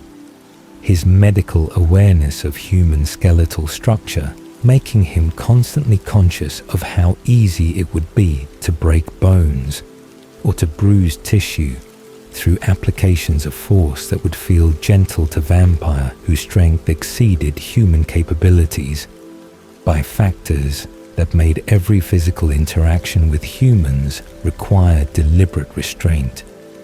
The present opening ceremony began with Alice's gift presented first, according to her careful orchestration of the evening's events. The wrapped box containing concert tickets and containing CD that Bella accepted with gracious thanks, despite her obvious preference for avoiding gifts and avoiding the reciprocal obligations that gift-giving created in human social dynamics. The paper cut happened as Bella was opening the second present, when the edge of the wrapping paper sliced across her finger. with the kind of minor injury that humans sustained constantly through normal activities, but that created catastrophic situation in a room full of vampires whose predatory instincts registered the scent of fresh blood as dinner bell, rather than as medical situation requiring bandage and requiring reassurance that injury was minor and would heal without intervention. Carlisle saw the single drop of blood well from the small cut on Bella's finger in the same instant that he registered Jasper's sudden shift from controlled family member to predatory vampire, whose newness to vegetarian lifestyle made his response to blood scent more volatile and made his control more fragile than the control of family members who had decades or centuries of practice with resisting the immediate instinctive response that fresh blood triggered in vampire physiology. Jasper's lunge toward Bella was instantaneous and was driven by instinct that overwhelmed his conscious mind and overwhelmed his empathic gift that normally helped him maintain control by allowing him to feel the fear and the pain he would cause if he lost control and attacked humans whose emotions he could sense and could experience as his own through supernatural empathy that made him unique among vampires. Carlisle's response was equally instantaneous as he moved to intercept Jasper before the younger vampire could reach Bella, his arms wrapping around Jasper's torso and his strength holding Jasper immobile despite Jasper's struggles and despite the predatory fury that made Jasper fight against restraint with violence that would have injured human, but that Carlisle's superior strength and superior experience with physical confrontation allowed him to contain without causing damage to Jasper or without allowing Jasper to break free and complete his attack on Bella, who stood frozen in shock at the sudden transformation of family gathering into life-threatening situation. Edward's overcorrection in attempting to protect Bella from Jasper's lunge resulted in Edward throwing Bella backward with force that sent her crashing into the table that held the birthday cake and held the glass plates and glass decorations that Alice had arranged as part of the party's aesthetic presentation. The impact shattering glass and driving fragments into Bella's arms and into her back, with multiple lacerations that made the blood situation exponentially worse rather than better, and that created additional bleeding wounds that filled the room with scent that made even Carlisle's control waver. Despite his centuries of medical practice, and despite his extensive exposure to human blood in clinical contexts that had trained him to associate blood with patients needing care, rather than with prey needing to be consumed, Emmett had joined Carlisle in restraining Jasper, whose struggles were weakening as conscious mind began reasserting control over instinct, and as horror at what he had nearly done penetrated the predatory fog that had consumed his awareness when Bella's blood had first reached his senses. The chaos of the moment seemed to stretch into eternity as Carlisle maintained his hold on Jasper, while simultaneously assessing Bella's injuries, and while simultaneously monitoring the emotional states of other family members whose control was being tested by the blood scent that pervaded the room and that triggered responses ranging from Alice's distress at seeing her mate lose control to Rosalie's vindication at her previous warnings about the dangers of involving humans so closely with vampire family, to Esme's maternal concern for both Bella's physical safety and Jasper's psychological well-being after the incident that would surely traumatize him and would surely make him question his place in the family and his ability to maintain vegetarian lifestyle when single drop of blood could trigger such complete loss of control. Edward's anguish was palpable in his expression and in his body language as he stood between Bella and the rest of the family, with protective stance that made clear he blamed himself for bringing Bella into a situation where she had been endangered and where she had been injured through his own actions in attempting to protect her. Carlisle's calm voice, cutting through the tension, instructed everyone except Edward to leave the room immediately and to give him space to treat Bella's injuries without audience and without the additional stress that their presence would create for Bella, who was already frightened and already in pain from the glass cuts that were bleeding freely and that were creating scent that made remaining in the room require active effort for every vampire present, regardless of their experience or their practice with control. The family dispersed quickly, with Jasper being led away by Alice, whose thoughts Carlisle could not hear, but whose distress was obvious in her expression and in her protective positioning beside her mate, who looked devastated by his loss of control and devastated by the recognition that he had nearly killed Bella and had nearly destroyed Edward's happiness through his inadequate discipline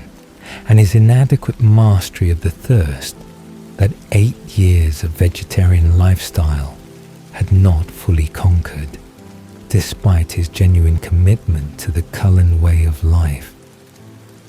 The medical treatment of Bella's injuries happened in Carlisle's study, where the smell of blood was somewhat contained, and where Jasper's continued presence downstairs would not interfere with the careful work of extracting glass fragments and stitching lacerations that would heal with minimal scarring if treated properly,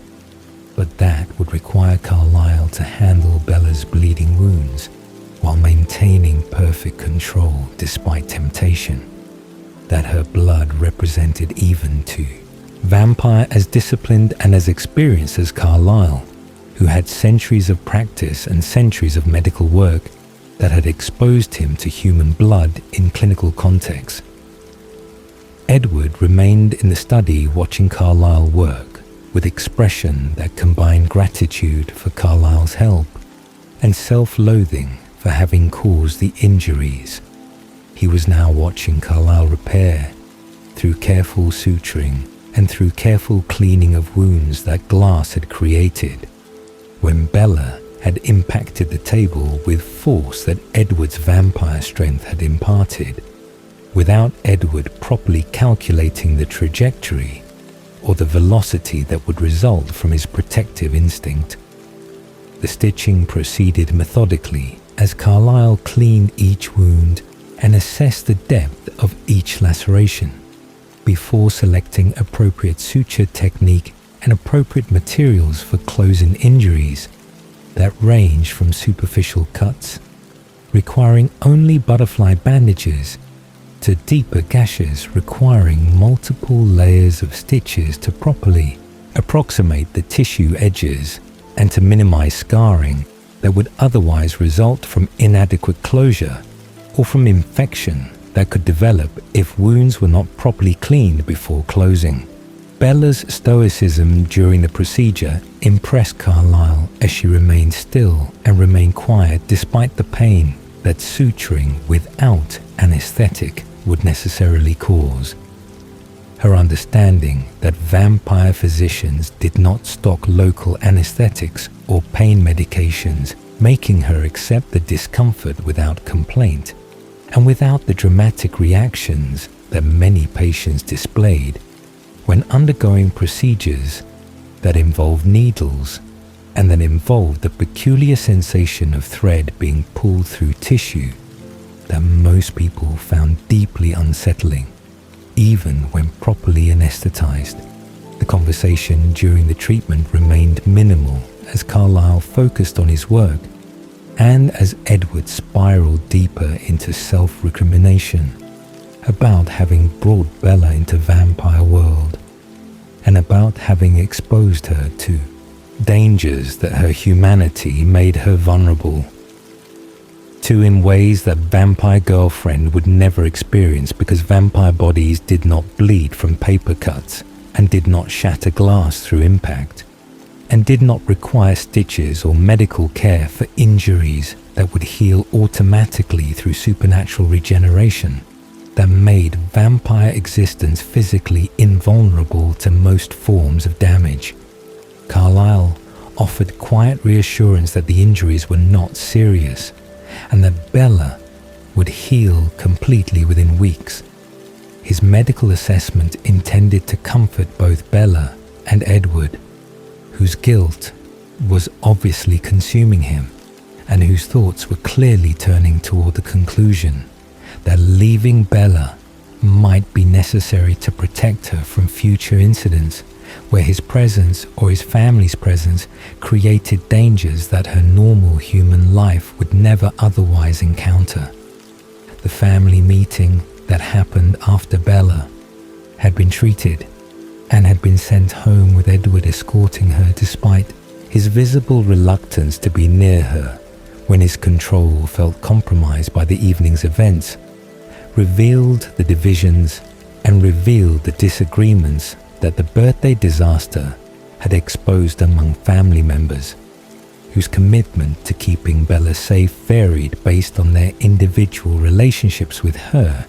and their individual assessments of whether human girlfriend for Edward represented acceptable risk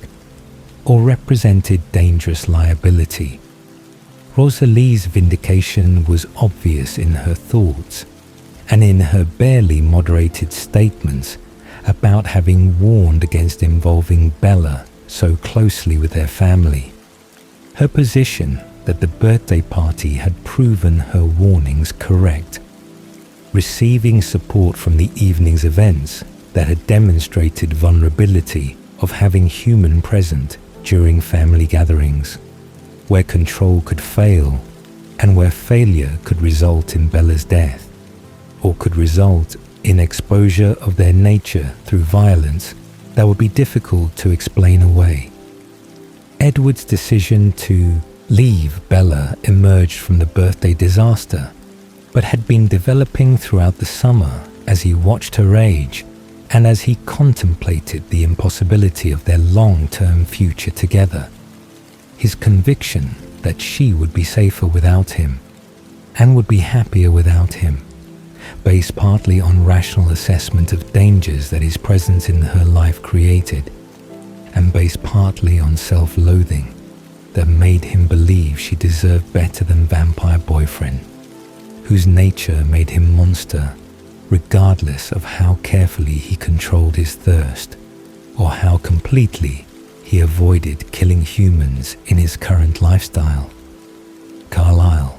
had listened to Edward's reasoning during the family meeting that followed the birthday incident, his paternal heart aching at hearing his son articulate plan to abandon the person who had brought him happiness for the first time in his century of existence.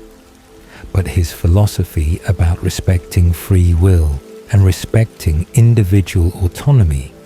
made it impossible for him to forbid Edward's departure, even though he believed the decision was wrong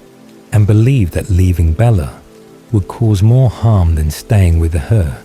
despite the risks that her humanity created for their family and for their carefully maintained secrecy. The family's rapid departure from Forks happened within days of Edward's decision, their preparations already completed and their plans already finalized before Edward had delivered the news to Bella in the forest behind her house,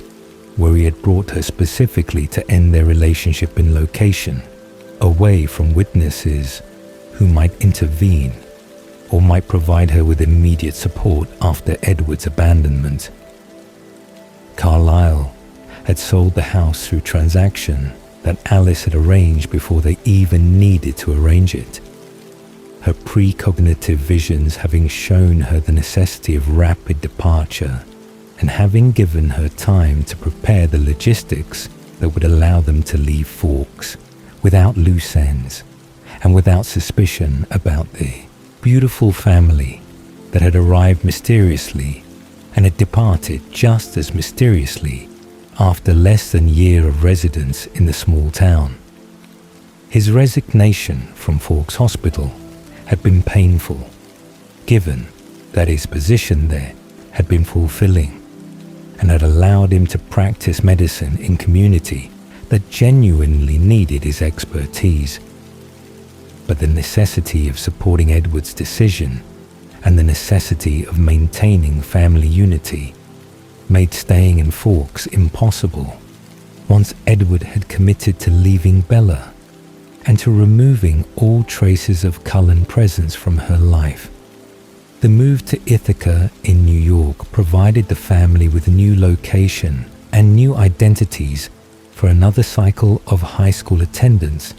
and another cycle of pretending to be human teenagers participating in an educational system that held no actual educational value for beings who had accumulated centuries of knowledge and who had mastered the subjects being taught long before the current teachers had been born. Carlisle had taken position at Cornell University's medical facilities, his credentials and his reputation making placement straightforward despite the unusual timing of his arrival mid-semester, when most medical positions would not normally be available. His interview performance and his obvious expertise overcoming any hesitation about hiring a physician who appeared to be in his early 30s, but who demonstrated knowledge and skill that suggested far more experience than his apparent age would allow. The family settled into a new house that Esme purchased and began renovating with her characteristic attention to creating beautiful spaces, her design work providing distraction and providing purpose that made the transition easier than it might have been if they had simply sat in an empty house contemplating the reasons for their sudden departure. Edward's complete emotional withdrawal shocked everyone with its intensity and with its duration. His refusal to hunt and his refusal to engage with family members and his habit of sitting motionless for weeks at times suggesting depression or breakdown that went beyond normal sadness about ended relationship and that suggested fundamental crisis about his existence and his choices and his ability to continue functioning as vampire who had responsibilities to family and had obligations beyond simply wallowing in misery about the human girl he had chosen to abandon for her own safety. Carlisle watched helplessly as Edward deteriorated physically from lack of blood, his eyes going black and his skin going grey in ways that indicated severe depletion that would eventually require intervention if Edward continued refusing to hunt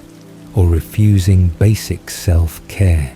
that vampire existence required, even when that existence felt meaningless without Bella. The conversations that Carlisle attempted with Edward met with silence or met with monosyllabic responses that communicated nothing except Edward's desire to be left alone with his grief and his guilt about having abandoned Bella, and his uncertainty about whether leaving her had actually protected her or had actually damaged her in ways that staying with her might have avoided. Esme's maternal distress at watching Edward suffer manifested in her constant attempts to engage him and her constant offers of comfort that Edward rejected with the same flat affect and the same emotional absence that characterized his entire demeanor during the months following their departure from Fawkes. Carlisle held Esme while she wept over their son's condition, his own concern matching hers, but his response being more controlled and more focused on monitoring Edward's physical state and on determining at what point intervention would become necessary to prevent Edward from damaging himself through neglect that had already lasted longer than was healthy and that showed no signs of ending despite the family's attempts to reach him through the walls he had constructed around himself. The discussions about whether they should contact Bella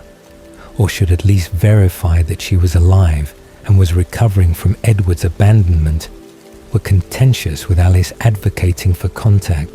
and Rosalie arguing that reopening the wound would only make Edward's suffering worse and would make Bella's healing more difficult if she was attempting to move on with her human life. Alice's inability to see Bella's future created additional layer of anxiety, as her visions showed only darkness whenever she tried to track Bella's timeline, the blocking suggesting either that Bella was dead or that Bella was spending time with someone whose nature interfered with Alice's precognitive gift in ways that made vision impossible. The werewolf possibility occurred to Carlisle before it occurred to Alice. His knowledge of Quileute legends and his awareness of treaty with the shapeshifters making him suspect that Bella might have sought comfort with Jacob Black, whose friendship had predated her relationship with Edward and whose presence on the reservation would explain why Alice's visions were blocked whenever Bella was with him. Edward's assumption that the darkness in Alice's visions meant Bella's death, rather than meaning werewolf interference, created terror that made his depression even worse and made his withdrawal even more complete, as he contemplated that his attempt to save Bella by leaving her might have resulted in her death anyway through mechanisms he had not anticipated. March of 2006 brought Alice's vision of Bella jumping off cliff into ocean below, the precognitive image showing Bella's body falling through air and disappearing into churning water that Alice's gift could not see past, because vision ended abruptly in ways that suggested death or suggested future that Alice could not access for reasons related to werewolf presence or related to Bella's own decisions that were creating timeline too uncertain for clear vision. Alice's immediate interpretation was suicide, her understanding of human depression and human despair making cliff jumping seem like deliberate self-destruction rather than like recreational activity that Bella might pursue for reasons unrelated to ending her life. The vision came during ordinary afternoon when nothing had suggested that this particular day would bring news that would shatter what remained of Edward's fragile emotional stability.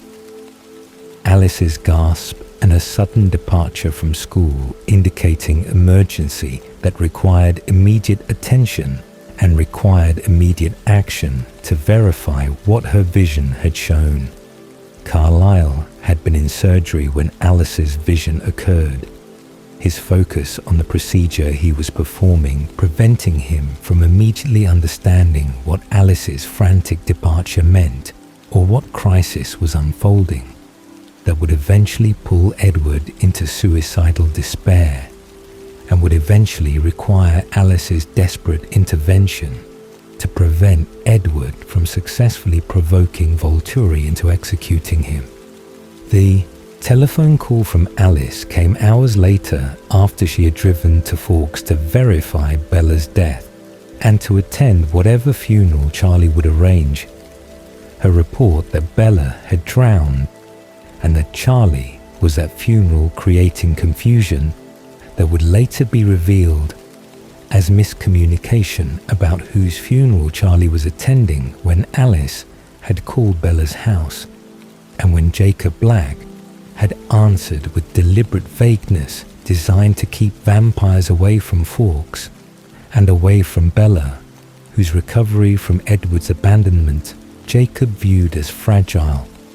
and as requiring protection from renewed contact that would reopen wounds. Edward's reaction to news of Bella's presumed death happened before Alice could return to Ithaca, to deliver information directly, his eavesdropping on Alice's thoughts during her drive, providing him with knowledge of vision and with knowledge of Alice's conclusion that Bella had committed suicide through cliff jumping that had ended in drowning. Carlisle found Edward sitting motionless in his room with expression that suggested complete shutdown of emotional processing, his son's mind apparently retreating into internal spaces where reality of Bella's death could not penetrate or could not be integrated into understanding of world that no longer contained the human girl whose existence had given Edward's immortality meaning. The attempts to reach Edward through his catatonic state failed completely, as Edward remained unresponsive to voices and remained unresponsive to physical contact, his consciousness apparently having abandoned his body, or having retreated so deeply inward that external stimuli could not reach him. The family's collective concern about Edward's suicidal ideation grew as days passed, without Edward showing any signs of recovery or any signs of engaging with reality beyond his internal grief. Carlisle's medical knowledge and his psychological understanding suggesting that Edward was experiencing complete breakdown that might not resolve without intervention, that went beyond simple waiting for time to heal wounds that seemed too deep for healing. Alice's visions began showing Edward in Volterra, planning to expose himself in sunlight during St. Marcus Day festival. The precognitive images revealing Edward's plan to force Volturi execution through violation of vampire law about maintaining secrecy that would require Aro to kill Edward publicly or to kill all witnesses and kill Edward privately, with either outcome resulting in Edward's death that he desired as escape from existence that had become unbearable without Bella. Carlisle's horror at learning of Edward's suicidal plans was matched by his helplessness at being too far away to intervene directly, his position in Ithaca making travel to Italy impossible in time frame that would allow him to reach Edward before Edward had committed to exposure that would trigger Volturi response. Alice's immediate departure for Italy represented the family's only hope of preventing Edward's suicide. Her ability to reach Volterra before Edward's planned exposure, depending on flight schedules and depending on her ability to convince Edward that Bella was alive and that the vision had been misunderstood as depicting death when actually depicting cliff diving that Bella had survived through rescue by Jacob Black and the other Quileute wolves, whose presence had blocked Alice's ability to see Bella's survival. The wait for news from Italy was agonizing as Carlisle maintained his hospital schedule while internally consumed by terror that he would lose his first son and his oldest family member to grief, that Carlisle's own decision to support Edward's departure from Forks had enabled. The relief when Alice called to report that she had reached Edward in time and had prevented his exposure came with immediate new crisis, as Alice explained that Bella had travelled to Italy to stop Edward personally, and that Volturi had taken both Edward and Bella into Palace for meeting with Aro, who would want to examine situation and who would want to understand why human girl knew about vampires and why Cullen family member had been planning suicide in Volterra, where Volturi authority was absolute. Carlisle's complex relationship with Aro spanning centuries made him uniquely qualified to understand what Aro would want from this situation,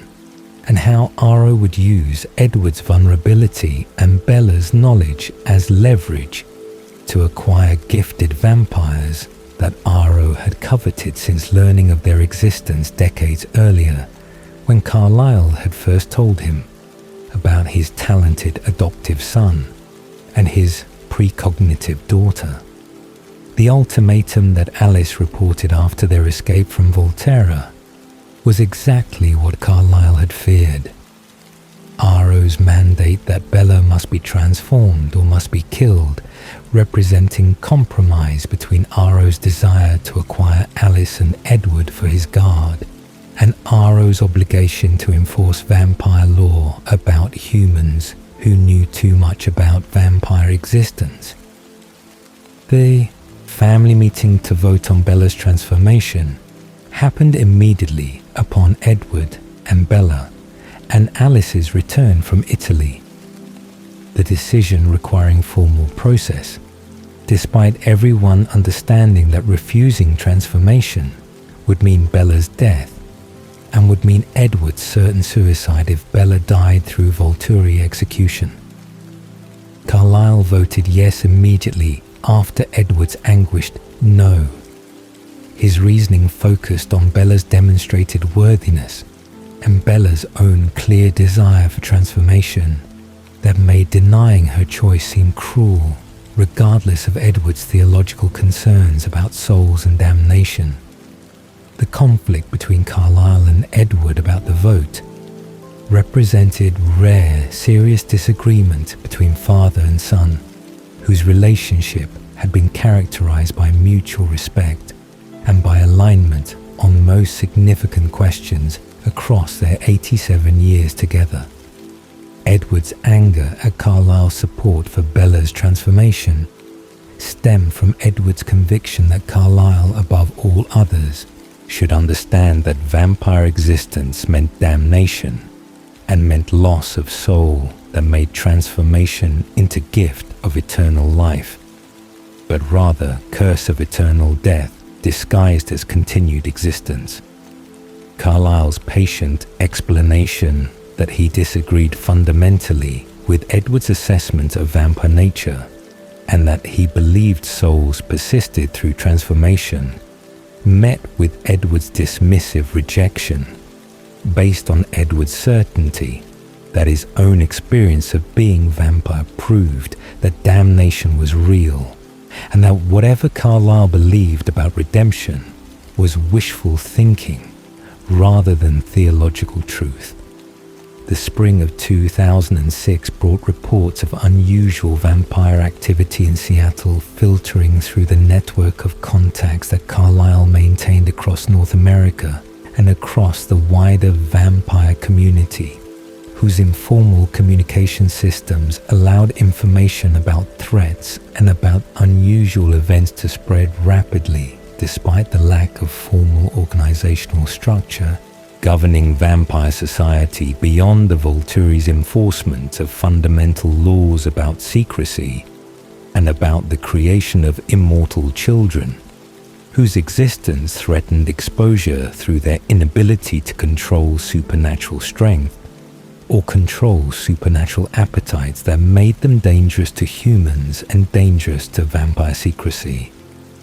The pattern of disappearances and the pattern of murders in Seattle suggested newborn army being created systematically, rather than suggesting single out-of-control vampire, or suggesting normal predation by nomadic vampires passing through the region. The organization and the scale of the killings indicating experienced vampire was behind the creation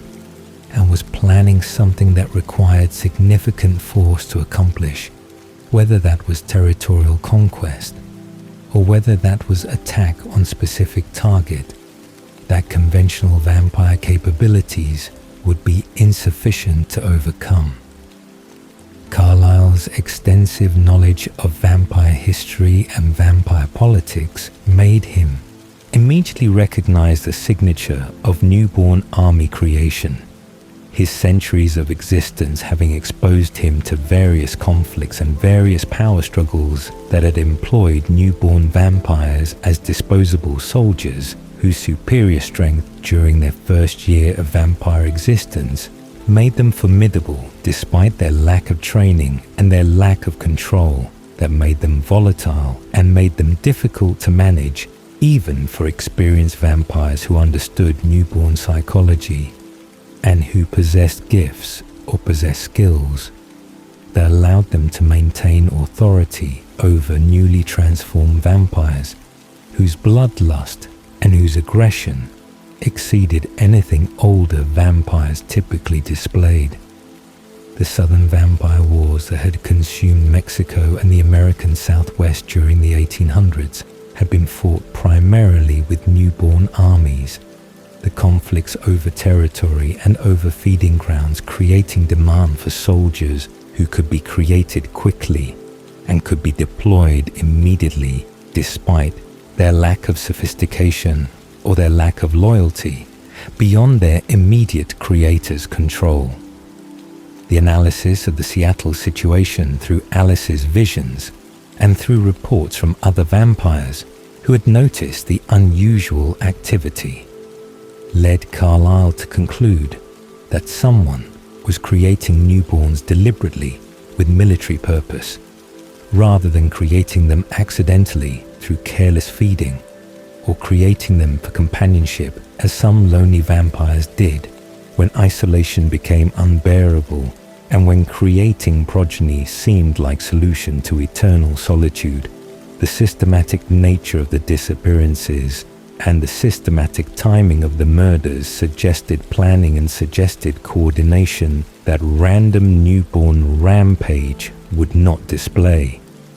The pattern indicating that Creator was maintaining some level of control over the newborns and was directing their activities towards specific goals rather than simply releasing them to feed indiscriminately on Seattle's human population in ways that would draw immediate attention from human authorities and would draw immediate intervention from Volturi, who would not tolerate the kind of exposure that uncontrolled newborn army would create through their violence. Alice's visions showed the army being directed toward Forks and toward the Cullen family specifically. The precognitive images revealing attack being planned, but not revealing clear motivation or clear identity of whoever was orchestrating the newborn creation and was planning the assault on their home. Carlisle's immediate concern was protecting his family and protecting Bella, whose humanity made her particularly vulnerable to newborn attack, and whose presence in Forks created target that might be drawing the army toward their location. If someone had learned about Edward's human girlfriend and had decided to use her as leverage, or had decided to eliminate her as revenge for some perceived wrong, the connection to Victoria became apparent through process of elimination and through analysis of who would have motivation to create army targeting the Cullens specifically, rather than simply passing through the region or simply establishing territory in Pacific Northwest without particular interest in confronting established coven. Victoria's mate James had been killed by the Cullens during the ballet studio confrontation in Phoenix. Her loss of James creating revenge motivation that vampire culture and vampire mating bonds made powerful and made consuming in ways that could justify years of planning and could justify the resource investment required to create and maintain newborn army of the size that Seattle killings suggested. Carlisle's recognition of Victoria's strategy demonstrated his respect for her intelligence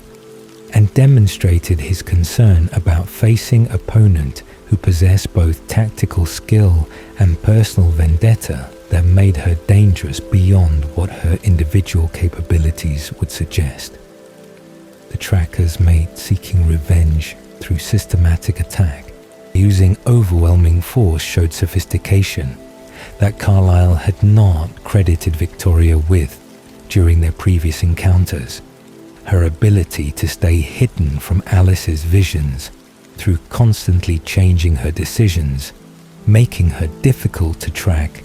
and difficult to predict in ways that made defensive planning complicated. The strategic challenge of defending against newborn army required Carlisle to think beyond the family's normal conflict avoidance, and required him to consider alliances and consider tactics that his peaceful nature and his medical vocation made uncomfortable, but that the threat to his family and the threat to Bella made necessary despite his preference for diplomacy and despite his centuries of choosing non-violence whenever possible. The Denali Coven represented potential allies given their vegetarian lifestyle and their friendship with the Cullens, spanning decades of occasional visits and occasional cooperation on matters of mutual interest. But Irina's relationship with Laurent, who had been part of James's coven, created complication when Lauren's death at the hands of the Kalute werewolves became known and became source of resentment that made Denali participation in the coming conflict unlikely, despite their affection for Carlisle's family and despite their shared philosophical commitment to preserving human life. The unprecedented alliance with the Quileute werewolf pack represented Carlisle's most audacious diplomatic achievement and represented his ability to recognize that ancient enmities needed to be set aside when greater threats required cooperation between species that had historically been enemies and that had maintained tense peace through treaty, that both sides respected out of pragmatic recognition that warfare would cost more than peace cost. His approach to Sam Yulee and to the werewolf pack involved careful presentation of the threat that Victoria's newborn army represented not just to the Cullens, but to the entire Forks area, including the Quileute reservation, where human population would be endangered if newborn army was allowed to rampage through the region unchecked by coordinated defense that combined Cullen experience and werewolf natural advantages against vampire opponents. Sam's initial skepticism about trusting vampires and about fighting alongside cold ones gave way to pragmatic assessment that common enemy required common response regardless of historical animosities or regardless of the discomfort that cooperation would create for pack members whose instincts made them want to destroy vampires rather than protect them. The training sessions that Jasper conducted for the combined force of Cullens and werewolves represented strange scene of traditional enemies working together against greater threat. Carlisle's observation of the sessions revealing both the tactical wisdom that Jasper had gained during the Southern Vampire Wars and revealing the natural pack coordination that made the werewolves formidable despite their youth and their relative inexperience compared to vampires who had centuries of combat practice. Jasper's instructions about fighting newborn vampires focused on their predictable aggression and their predictable reliance on strength rather than on strategy. His teaching emphasizing that older vampires' experience and skill could overcome newborn advantages if fighting was conducted intelligently, and if combatants avoided direct contests of strength, that newborns would win through their superior power during first year of vampire existence. The pack's unified consciousness that Edward could hear during training fascinated Carlisle, whose telepathic son reported that werewolf pack mind operated as single distributed intelligence rather than as collection of individuals coordinating through communication. The camping trip strategy for protecting Bella during the battle involved taking her away from the fight and hiding her scent to prevent Victoria from tracking her directly to the location where actual combat would occur between the Cullen family and the werewolf pack against the newborn army that Alice's visions showed arriving on specific date. That precognitive gift predicted with accuracy that allowed precise preparation and allowed strategic positioning of defenders to maximize their advantages. Carlisle's role would be fighting alongside his family for first time in centuries, his combat experience being extensive despite his preference for avoiding violence and despite his medical vocation that focused on healing rather than on harming those whose lives he encountered. The necessity of destroying Victoria's newborns to protect his family and to protect Fawkes area required him to set aside his pacifist inclinations and required him to apply skills and apply knowledge that he had hoped never to use again after leaving behind the conflicts and the violence that had characterized earlier centuries of vampire existence. The battle itself happened on the date that Alice had predicted, with the newborn army arriving at the clearing where Cullens and werewolves had positioned themselves for optimal defensive engagement that would prevent newborns from scattering into Fawkes area and would concentrate the fighting in location where civilian casualties could be avoided and where evidence could be destroyed after combat concluded. Carlisle fought with efficiency that surprised even his family members, who had never witnessed his full combat capabilities. His centuries of experience and his supernatural speed, combining with his perfect knowledge of vampire physiology gained through medical study, making him devastatingly effective at dismembering opponents and at coordinating with family members whose individual gifts and whose individual fighting styles he understood completely after decades or centuries of living together. The werewolves' contribution to the battle was significant, with their natural advantages against vampires and their pack coordination, allowing them to destroy multiple newborns through team tactics that isolated individual vampires and that overwhelmed them through coordinated attacks from multiple directions simultaneously. The casualties were minimal on the defending side, with only minor injuries that vampire regeneration would heal automatically within hours or within days depending on severity. The strategic success of the defensive plan, vindicated through the complete destruction of Victoria's newborn army without any newborns escaping to threaten Fawkes' population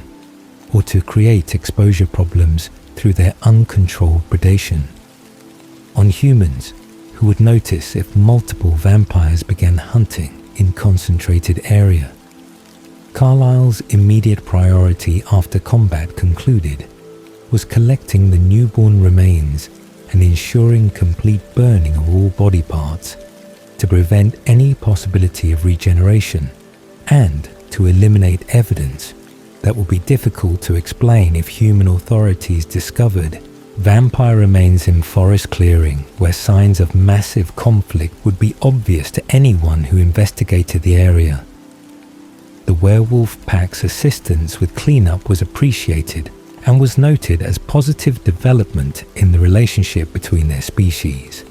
The cooperation during crisis, suggesting that future coordination might be possible despite historical enmities. The Volturi arrival immediately following the battle created new tension as Jane and Alec and Dimitri and Felix appeared to assess the situation and to determine whether Cullen actions in creating and destroying newborn army had violated any laws or had created any circumstances requiring Volturi intervention or requiring Volturi punishment for transgressions against vampire authority. Carlisle's interaction with Jane and with the guard representatives was carefully diplomatic, as he explained that Victoria had created the army and that the Cullens had merely defended themselves against unprovoked attack. His presentation of the facts designed to satisfy Volturi curiosity without revealing more information than necessary about the alliance with werewolves or about the family dynamics that had made Bella the target of Victoria's revenge. Jane's barely concealed contempt for the Cullen vegetarian lifestyle came through clearly in her questions and in her attitude, her position as Volturi enforcer, making her view alternative vampire lifestyles as weakness rather than as legitimate philosophical choice, deserving of respect. The resolution came when Jane and her companions departed without forcing confrontation, or without demanding Cullen submission to Volturi authority, beyond the existing understanding that Bella would eventually be transformed to satisfy the mandate from Arrow,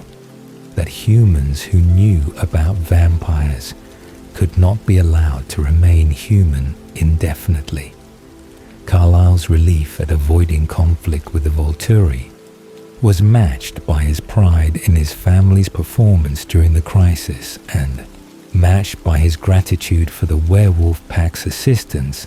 that had made victory possible against overwhelming numerical odds that the Cullens alone would have struggled to overcome, despite their experience and despite their gifts.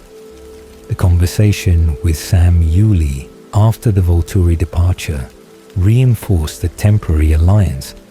and reinforced mutual respect that had developed through fighting together, the acknowledgement that cooperation had benefits for both sides, creating foundation for future interaction that might eventually transform historical enmity into something approaching friendship. August 13th, 2006 arrived with joy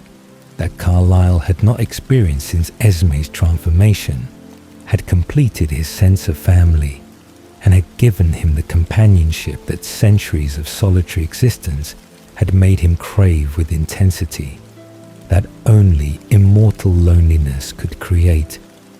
Edward's wedding to Bella represented triumph of love over fear and represented Edward's acceptance that happiness was possible for him despite his century of believing himself unworthy of partnership and despite his conviction that monsters could not participate in human rituals like marriage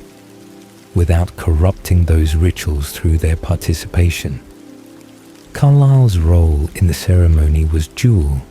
as he stood beside Charlie Swan in giving away the bride, his position representing both his status as Edward's father and his status as family patriarch, whose blessing made the marriage legitimate within vampire community and within human community simultaneously, despite the obvious complications that human vampire marriage created for both legal recognition and for long-term sustainability, given Bella's mortality and given Edward's eternal youth. The wedding preparations had consumed Alice for months as she orchestrated every detail with the precision that her precognitive gift allowed, and with the enthusiasm that her genuine affection for both Edward and Bella inspired. Her vision of perfect celebration requiring coordination of human guests and vampire guests, whose combined presence at single event created potential for disaster if any vampire lost control, or if any human guest became too observant about the peculiarities of Cullen family and their associates, whose beauty and whose strange behaviors might trigger questions that would be difficult to answer without revealing truths that needed to remain hidden. Carlisle had watched Alice's planning with amusement and with appreciation for her ability to create beauty and create meaningful ritual from the raw materials of flowers and music and carefully choreographed movements that would transform the Cullen backyard into a setting worthy of Edward's happiness and worthy of Bella's entrance into their family as Edward's wife, even before her transformation would make her Edward's equal in immortality. The ceremony itself unfolded with a smoothness that Alice's visions had predicted, and that her planning had ensured the gathering of human friends from Forks and vampire friends from various covens that Carlisle had maintained relationships with across his centuries of existence, creating audience that witnessed Edward and Bella exchange vows that carried weight beyond what most human marriages involved. Given that vampire mating bonds lasted literally forever, rather than lasting until death separated partners through the mortality that made human commitments temporary regardless of how permanent they felt during the speaking of vows. Carlisle had felt profound emotion during the exchange of rings and during the pronouncement that made Edward and Bella husband and wife. His recognition that his son had finally found what he needed after a century of searching, making the moment transcendent and making the risks and the complications that had led to this point seem worthwhile despite the dangers and despite the ongoing uncertainty about when Bella's transformation would occur and who would perform it. The reception following the ceremony included dancing and included toasts from Charlie, whose conflicted emotions about giving his daughter to young man he barely knew and barely trusted after the abandonment episode were obvious in his carefully worded speech that wished them happiness, while simultaneously warning Edward that Forks police chief would be watching to ensure that Bella was treated well and was protected from the kinds of pain that previous separation had inflicted. Carlisle had spoken briefly with Charlie during the reception. His reassurance that Edward loved Bella deeply and would never intentionally harm her meeting with Charlie's skeptical acceptance, based partly on his observation of Edward's obvious devotion and partly on his recognition that Bella's determination to marry Edward made parental objection futile, regardless of whatever reservations Charlie harbored about the match. The dancing and celebration continued late into the evening, with human guests gradually departing and with vampire guests remaining to enjoy the rare opportunity for social gathering that brought together covens from different regions and brought together vampires who shared vegetarian philosophy, created bond despite their geographical separation. The honeymoon destination of Isle Esme represented Carlisle's gift to the newlyweds, the private island off the coast of Brazil that he had given to Esme decades earlier, now being offered to Edward and Bella for their first weeks as married couple in location that would provide complete privacy and would provide isolation from both human observers and vampire observers who might otherwise intrude on their intimacy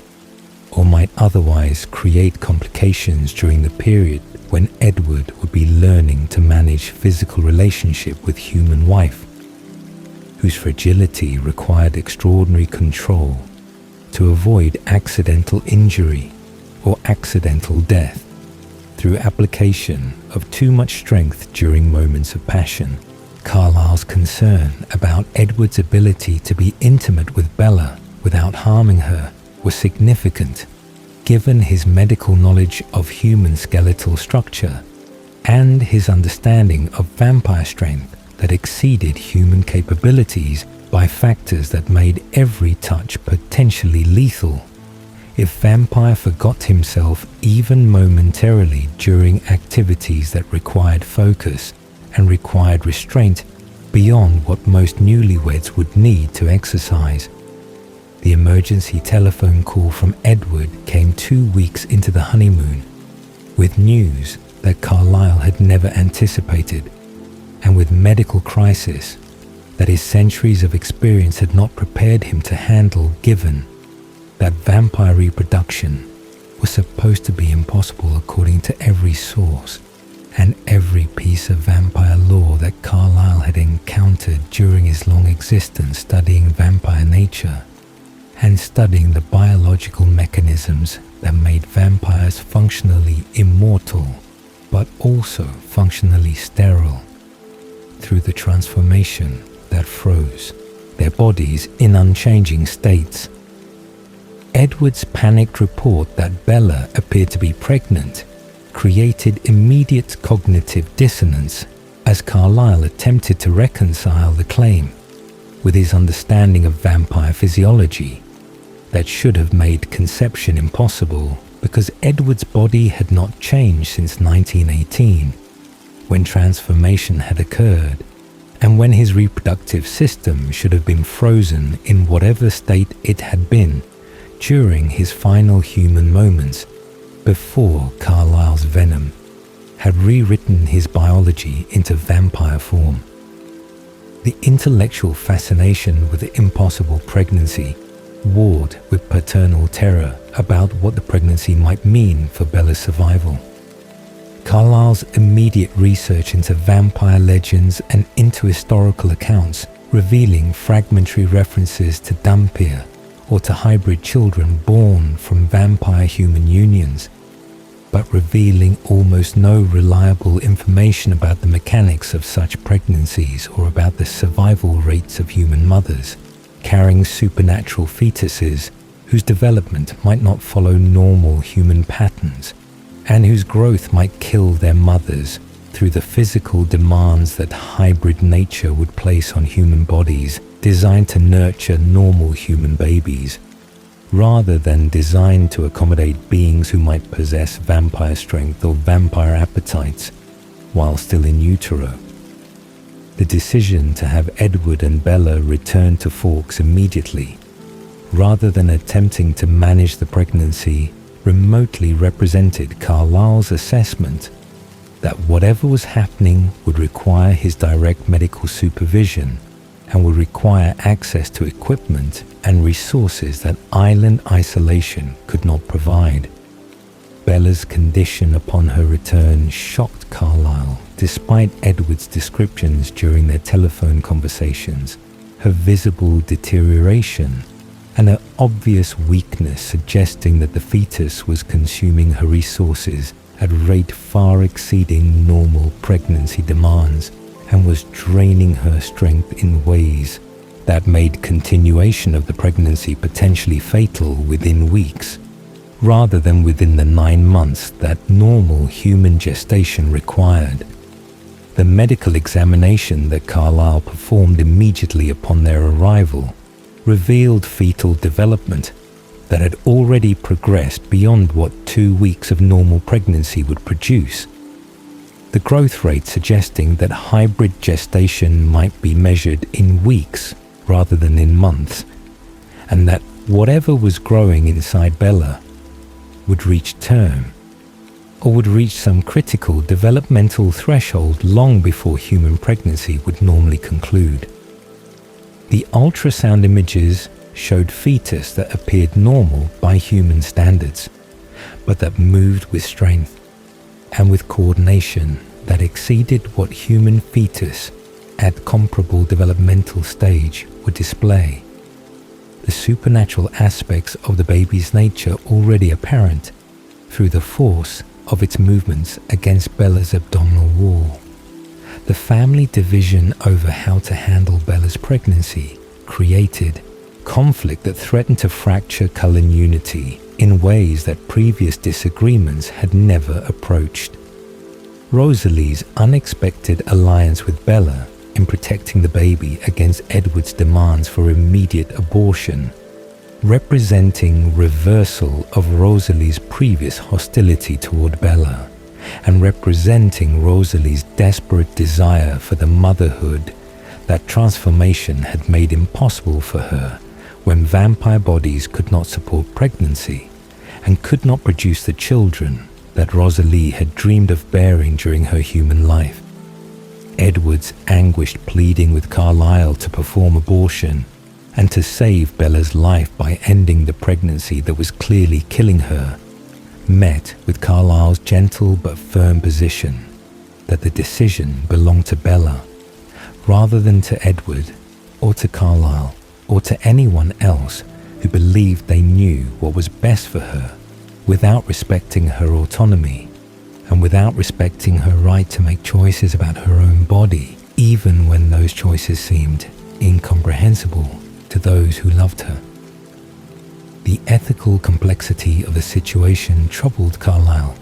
in ways that his previous medical challenges had not troubled him. His recognition that standard medical ethics about preserving life and about respecting patient autonomy conflicted when preserving the mother's life, required terminating the fetus's life, and when respecting the mother's autonomy meant allowing her to continue pregnancy that would almost certainly kill her. The parallel to his own decision to transform Edward against similar medical impossibility surfaced frequently in his thoughts as he monitored Bella's deteriorating condition. His memory of Elizabeth Mason's desperate plea to save her son, making him understand Bella's maternal instinct and making him respect her willingness to sacrifice herself for her baby, even though the baby's viability remained uncertain, and even though the pregnancy might result in both Bella's death and the baby's death, leaving Edward with nothing except grief and guilt.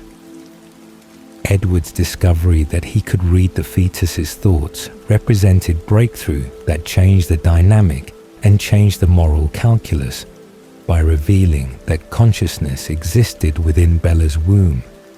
and that whatever was developing possessed awareness and possessed feelings that included love for Bella and remorse about the pain that rapid growth was causing, despite the baby's apparent inability to control the biological processes that were breaking Bella's body from inside.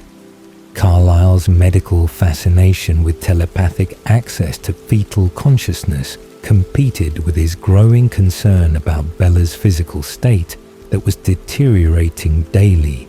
as the baby grew stronger and grew larger within human body that could not safely accommodate the forces that hybrid nature was generating. The supplements and the experimental treatments that Carlisle developed to support Bella's strength and to provide the fetus with nutrition beyond what Bella's failing body could supply represented his attempt to manage impossible situation through application of medical knowledge to supernatural pregnancy that had no precedent and that offered no established protocols. The daily monitoring of Bella's condition became Carlisle's primary focus as he tracked her vital signs and tracked the fetal growth that was accelerating beyond what early projections had suggested. His calculations about when the baby would reach term becoming increasingly urgent as he recognized that Bella would not survive more than days or perhaps weeks at the current rate of deterioration. The preparations for emergency delivery included assembling equipment and assembling supplies that would be needed for cesarean section if natural labor proved impossible, or if fetal size made vaginal delivery too dangerous to attempt. His medical training in obstetrics being decades old, but being sufficient to understand the basic mechanics even if the supernatural elements of the delivery would require improvisation and would require adaptations to standard procedures. Edward's presence during the preparations was tormented and was conflicted as he oscillated between desperate hope that Bella and the baby would both survive and resigned certainty that he would lose Bella and would lose their daughter through the pregnancy that he had caused and that he had not prevented, when prevention might have been possible through earlier intervention. The birth happened prematurely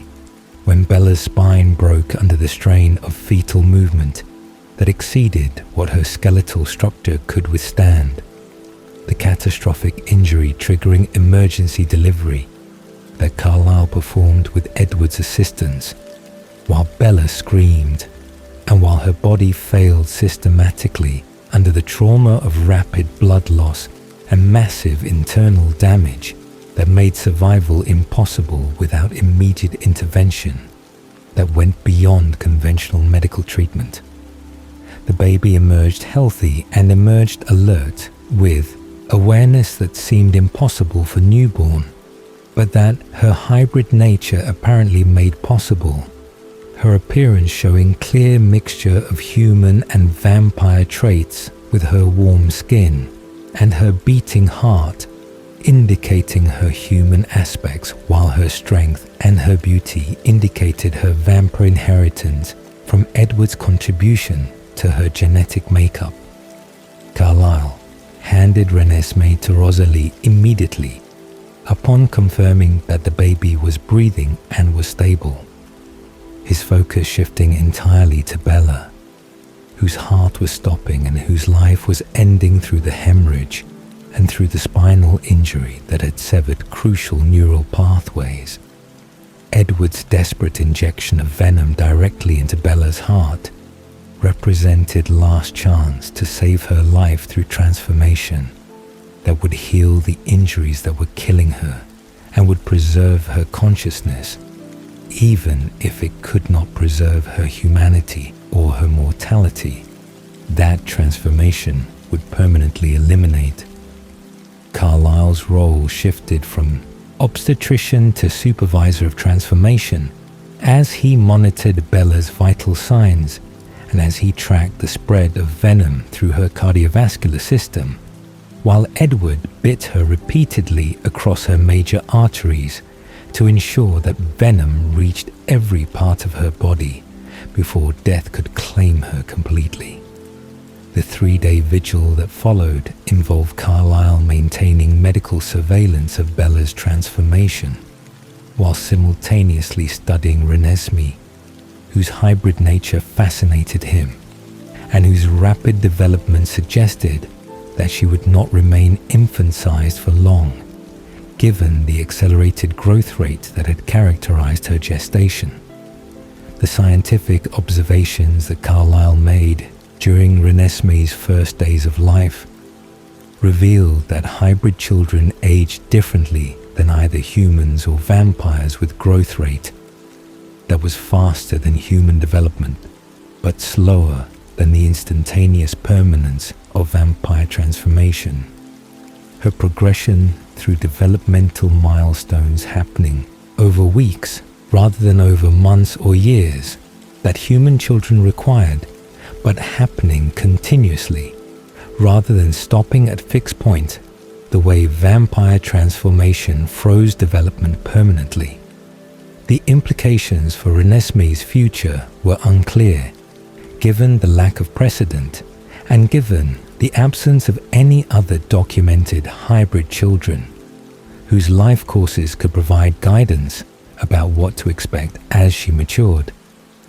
Carlisle's best estimate being that she would eventually reach physical maturity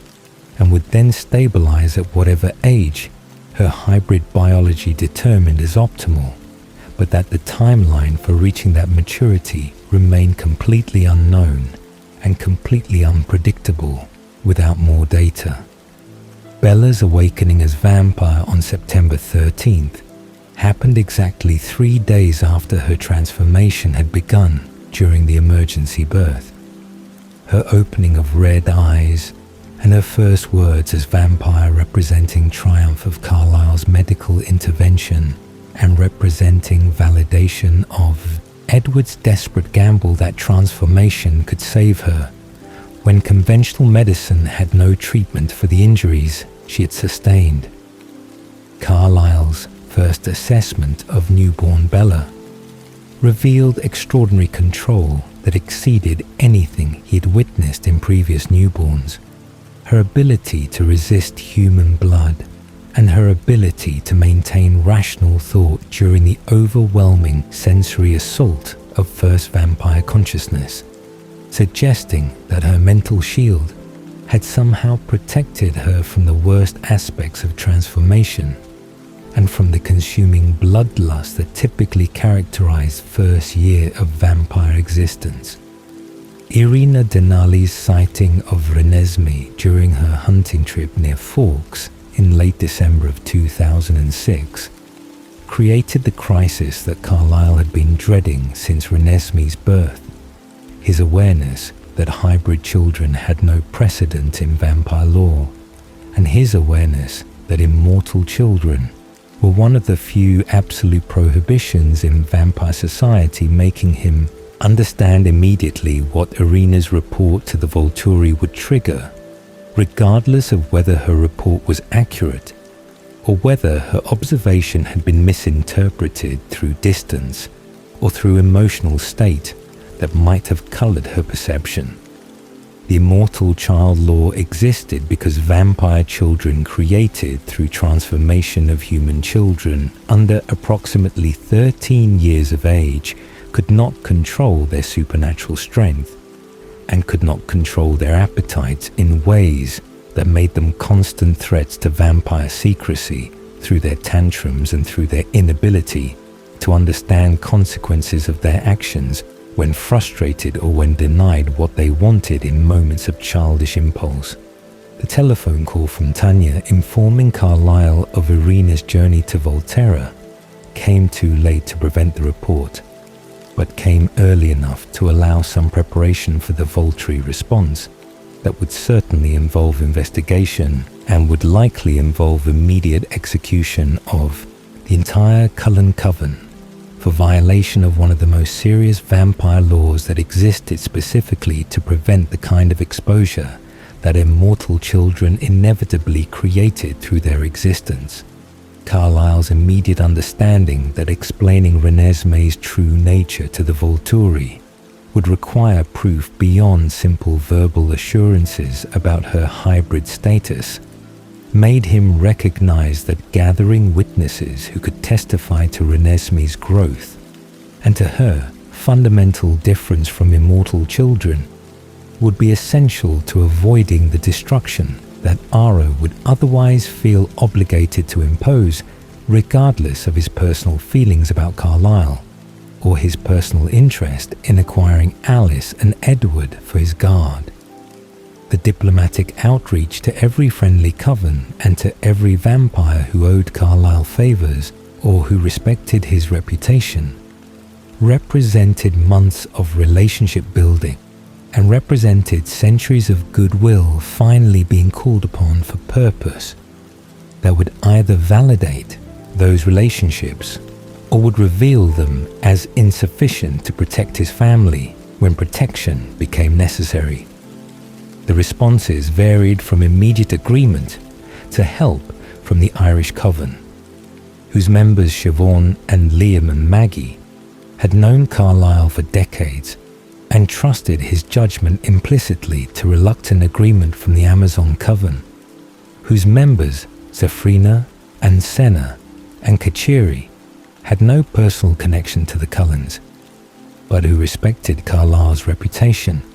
enough to investigate his claims before dismissing them as fabrication or as misunderstanding. The Egyptian Coven, led by Amun, represented most difficult recruitment given Amun's paranoia about Volturi attention, and given his general policy of avoiding involvement in conflicts that might draw Aro's interest to his own coven, whose gifted member Benjamin was exactly the kind of vampire that Aro collected for his guard whenever opportunity presented itself. The Denali Coven's internal crisis over Irina's action and over her subsequent execution by the Volturi for false accusation that had wasted Volturi time and had damaged Volturi dignity through forcing them to travel to Forks to address situation that turned out to be based on misidentification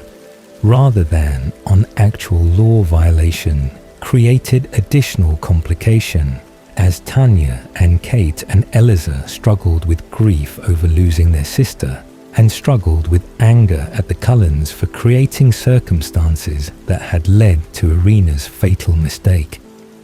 Carlisle Carlisle's personal conversations with each Denali sister involved acknowledging their pain,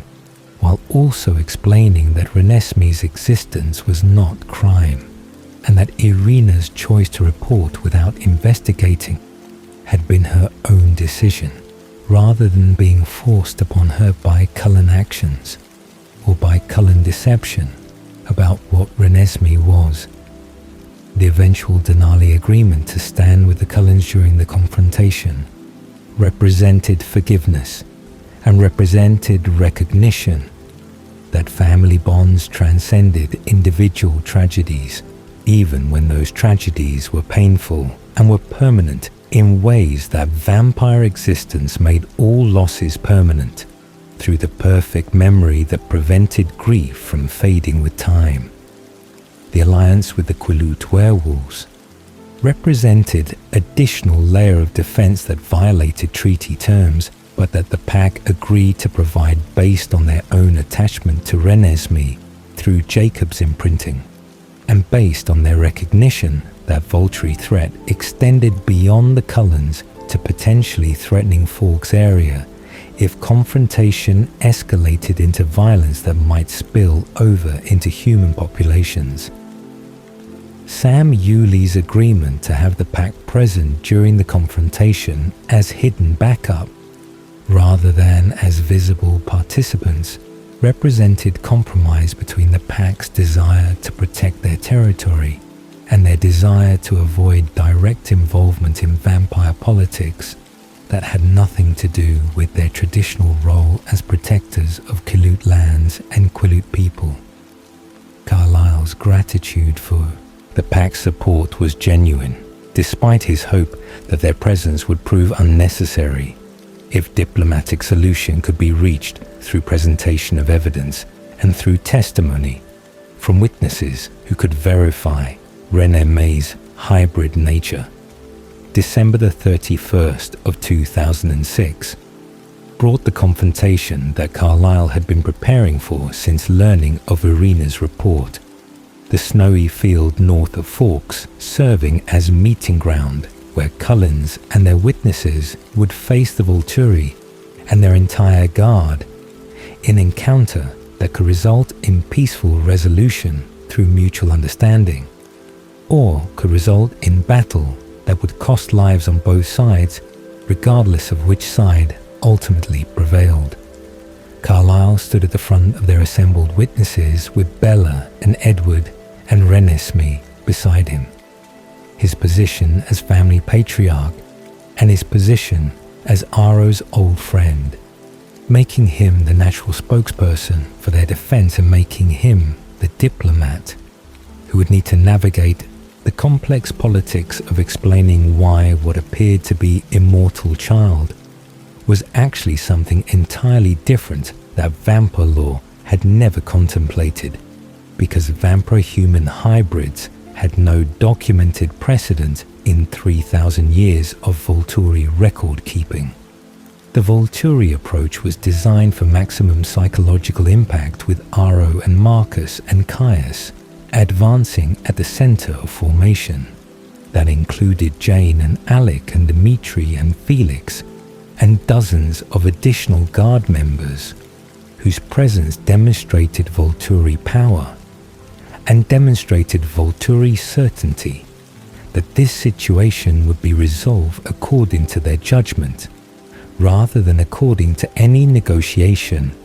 or any compromise that might acknowledge Cullen perspective as legitimate. Carlisle's greeting of Aro was warm despite the circumstances,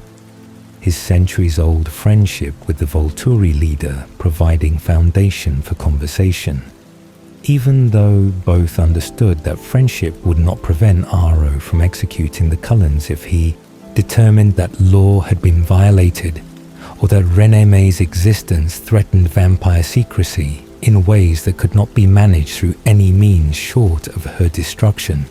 and the destruction of everyone who had participated in her creation or her protection. Aro's fascination with Renesmee was immediate and was obvious as he requested permission to examine her through Edward's memories. his gift of tactile telepathy, allowing him to see everything Edward had experienced since Renesmee's conception, including the impossible pregnancy and the emergency birth, and the evidence of her growth and her development that proved she was not immortal child frozen permanently in childhood, but was instead hybrid being who aged and who would eventually reach maturity before stabilizing at whatever point her biology determined as optimal. The reading took minutes, during which the entire assembly waited in silence, while Aro processed information and while he considered implications of hybrid existence that vampire law had never addressed, because vampire law had been written under assumption that vampire-human reproduction was impossible, and that any child with vampire characteristics must necessarily be transformed human child rather than naturally conceived hybrid. The deliberation that followed Aro's examination of Edward's memories involved quiet consultation between Aro and Caius and Marcus, whose collective judgment would determine Cullen's fate and would determine whether Renesmee represented acceptable deviation from vampire norms or represented threat requiring elimination despite her innocent nature and despite her family's obvious devotion to her protection. Caius's position was predictably hostile, as he argued that anything unprecedented represented potential threat and that vampire law should be interpreted conservatively to eliminate uncertainties rather than to accommodate novelties that might create future problems even if they created no immediate danger. Marcus's indifference to the entire situation reflected his general emotional detachment since losing his mate Didymus centuries ago, his vote being merely procedural rather than reflecting any genuine interest in whether the Cullens lived or died, or whether Renesmee survived or was destroyed. Alice's sudden appearance with Jasper after having been absent during the preparation and during the initial confrontation created dramatic intervention as she presented evidence that resolved Aro's remaining concerns through demonstrating that other hybrids existed and that those hybrids had reached maturity and had stabilized without creating exposure problems or creating threats to vampire secrecy. The hybrid that Alice brought with her testimony, named Nahuel, whose existence proved that vampire-human reproduction was rare but was not unique to Edward and Bella, and whose adult form proved that hybrids eventually stopped aging and eventually became stable beings who could integrate into either human society or vampire society depending on their choices and their circumstances. Nahuel's testimony about his own hybrid nature and about his Aunt Huilin, who had raised him, provided Aro with a precedent and provided Aro with the evidence that allowed him to declare that Renesmee represented no violation of vampire law because she had not been transformed as child, but had been born as hybrid, whose nature fell outside existing legal frameworks. The voluntary retreat without violence represented Carlisle's greatest diplomatic achievement and represented validation of his strategy of gathering witnesses and gathering evidence rather than simply preparing for battle that would have cost lives regardless of outcome. Aro's parting acknowledgement that the Cullens had acted within their rights and that Renesmee's existence was acceptable created precedent for future hybrid cases, if any occurred, and created resolution that allowed the family to remain in Forks without continued Volturi oversight or continued Volturi threats about non-existent violations. The relief that Carlisle felt at avoiding confrontation was matched by his pride in his family's courage and his pride in Bella, whose shield had protected everyone from Jane's pain illusion and from Alec's sensory deprivation that would have made the Cullens vulnerable to Volturi attack if battle had occurred despite diplomatic efforts. The aftermath involved thanking the witnesses who had travelled from distant locations to stand with the Cullens despite personal risk and despite lack of certainty about whether their presence would be sufficient to prevent Volturi violence. Carlisle's conversations with each coven leader and with each individual vampire who had answered his call reinforced relationships and reinforced the informal network of allies that his centuries of peaceful existence and his centuries of helping others had created across the vampire world. The Denali reconciliation was particularly meaningful as Tanya and Kate and Eleazar acknowledged that standing with the Cullens had been right choice despite their grief over Irina and despite their anger at circumstances that had led to her death through Volturi execution for false accusation. The peaceful life that resumed in Forks after the Volturi confrontation represented everything Carlisle had built across his 362 years of choosing compassion over instinct and choosing family over solitude.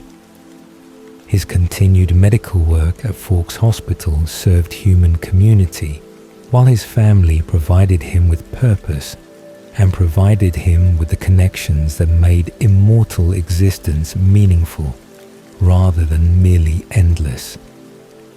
Edward's transformation through love and through fatherhood validated Carlisle's faith in redemption and validated his certainty that vampires could transcend their nature through choice rather than being condemned to predatory existence without possibility of moral growth or moral achievement. The family he had built from broken pieces, including Edward saved from influenza, and Esme saved from suicide, and Rosalie saved from violence, and Emmett saved from bear attack, and Alice and Jasper saved from their respective traumas,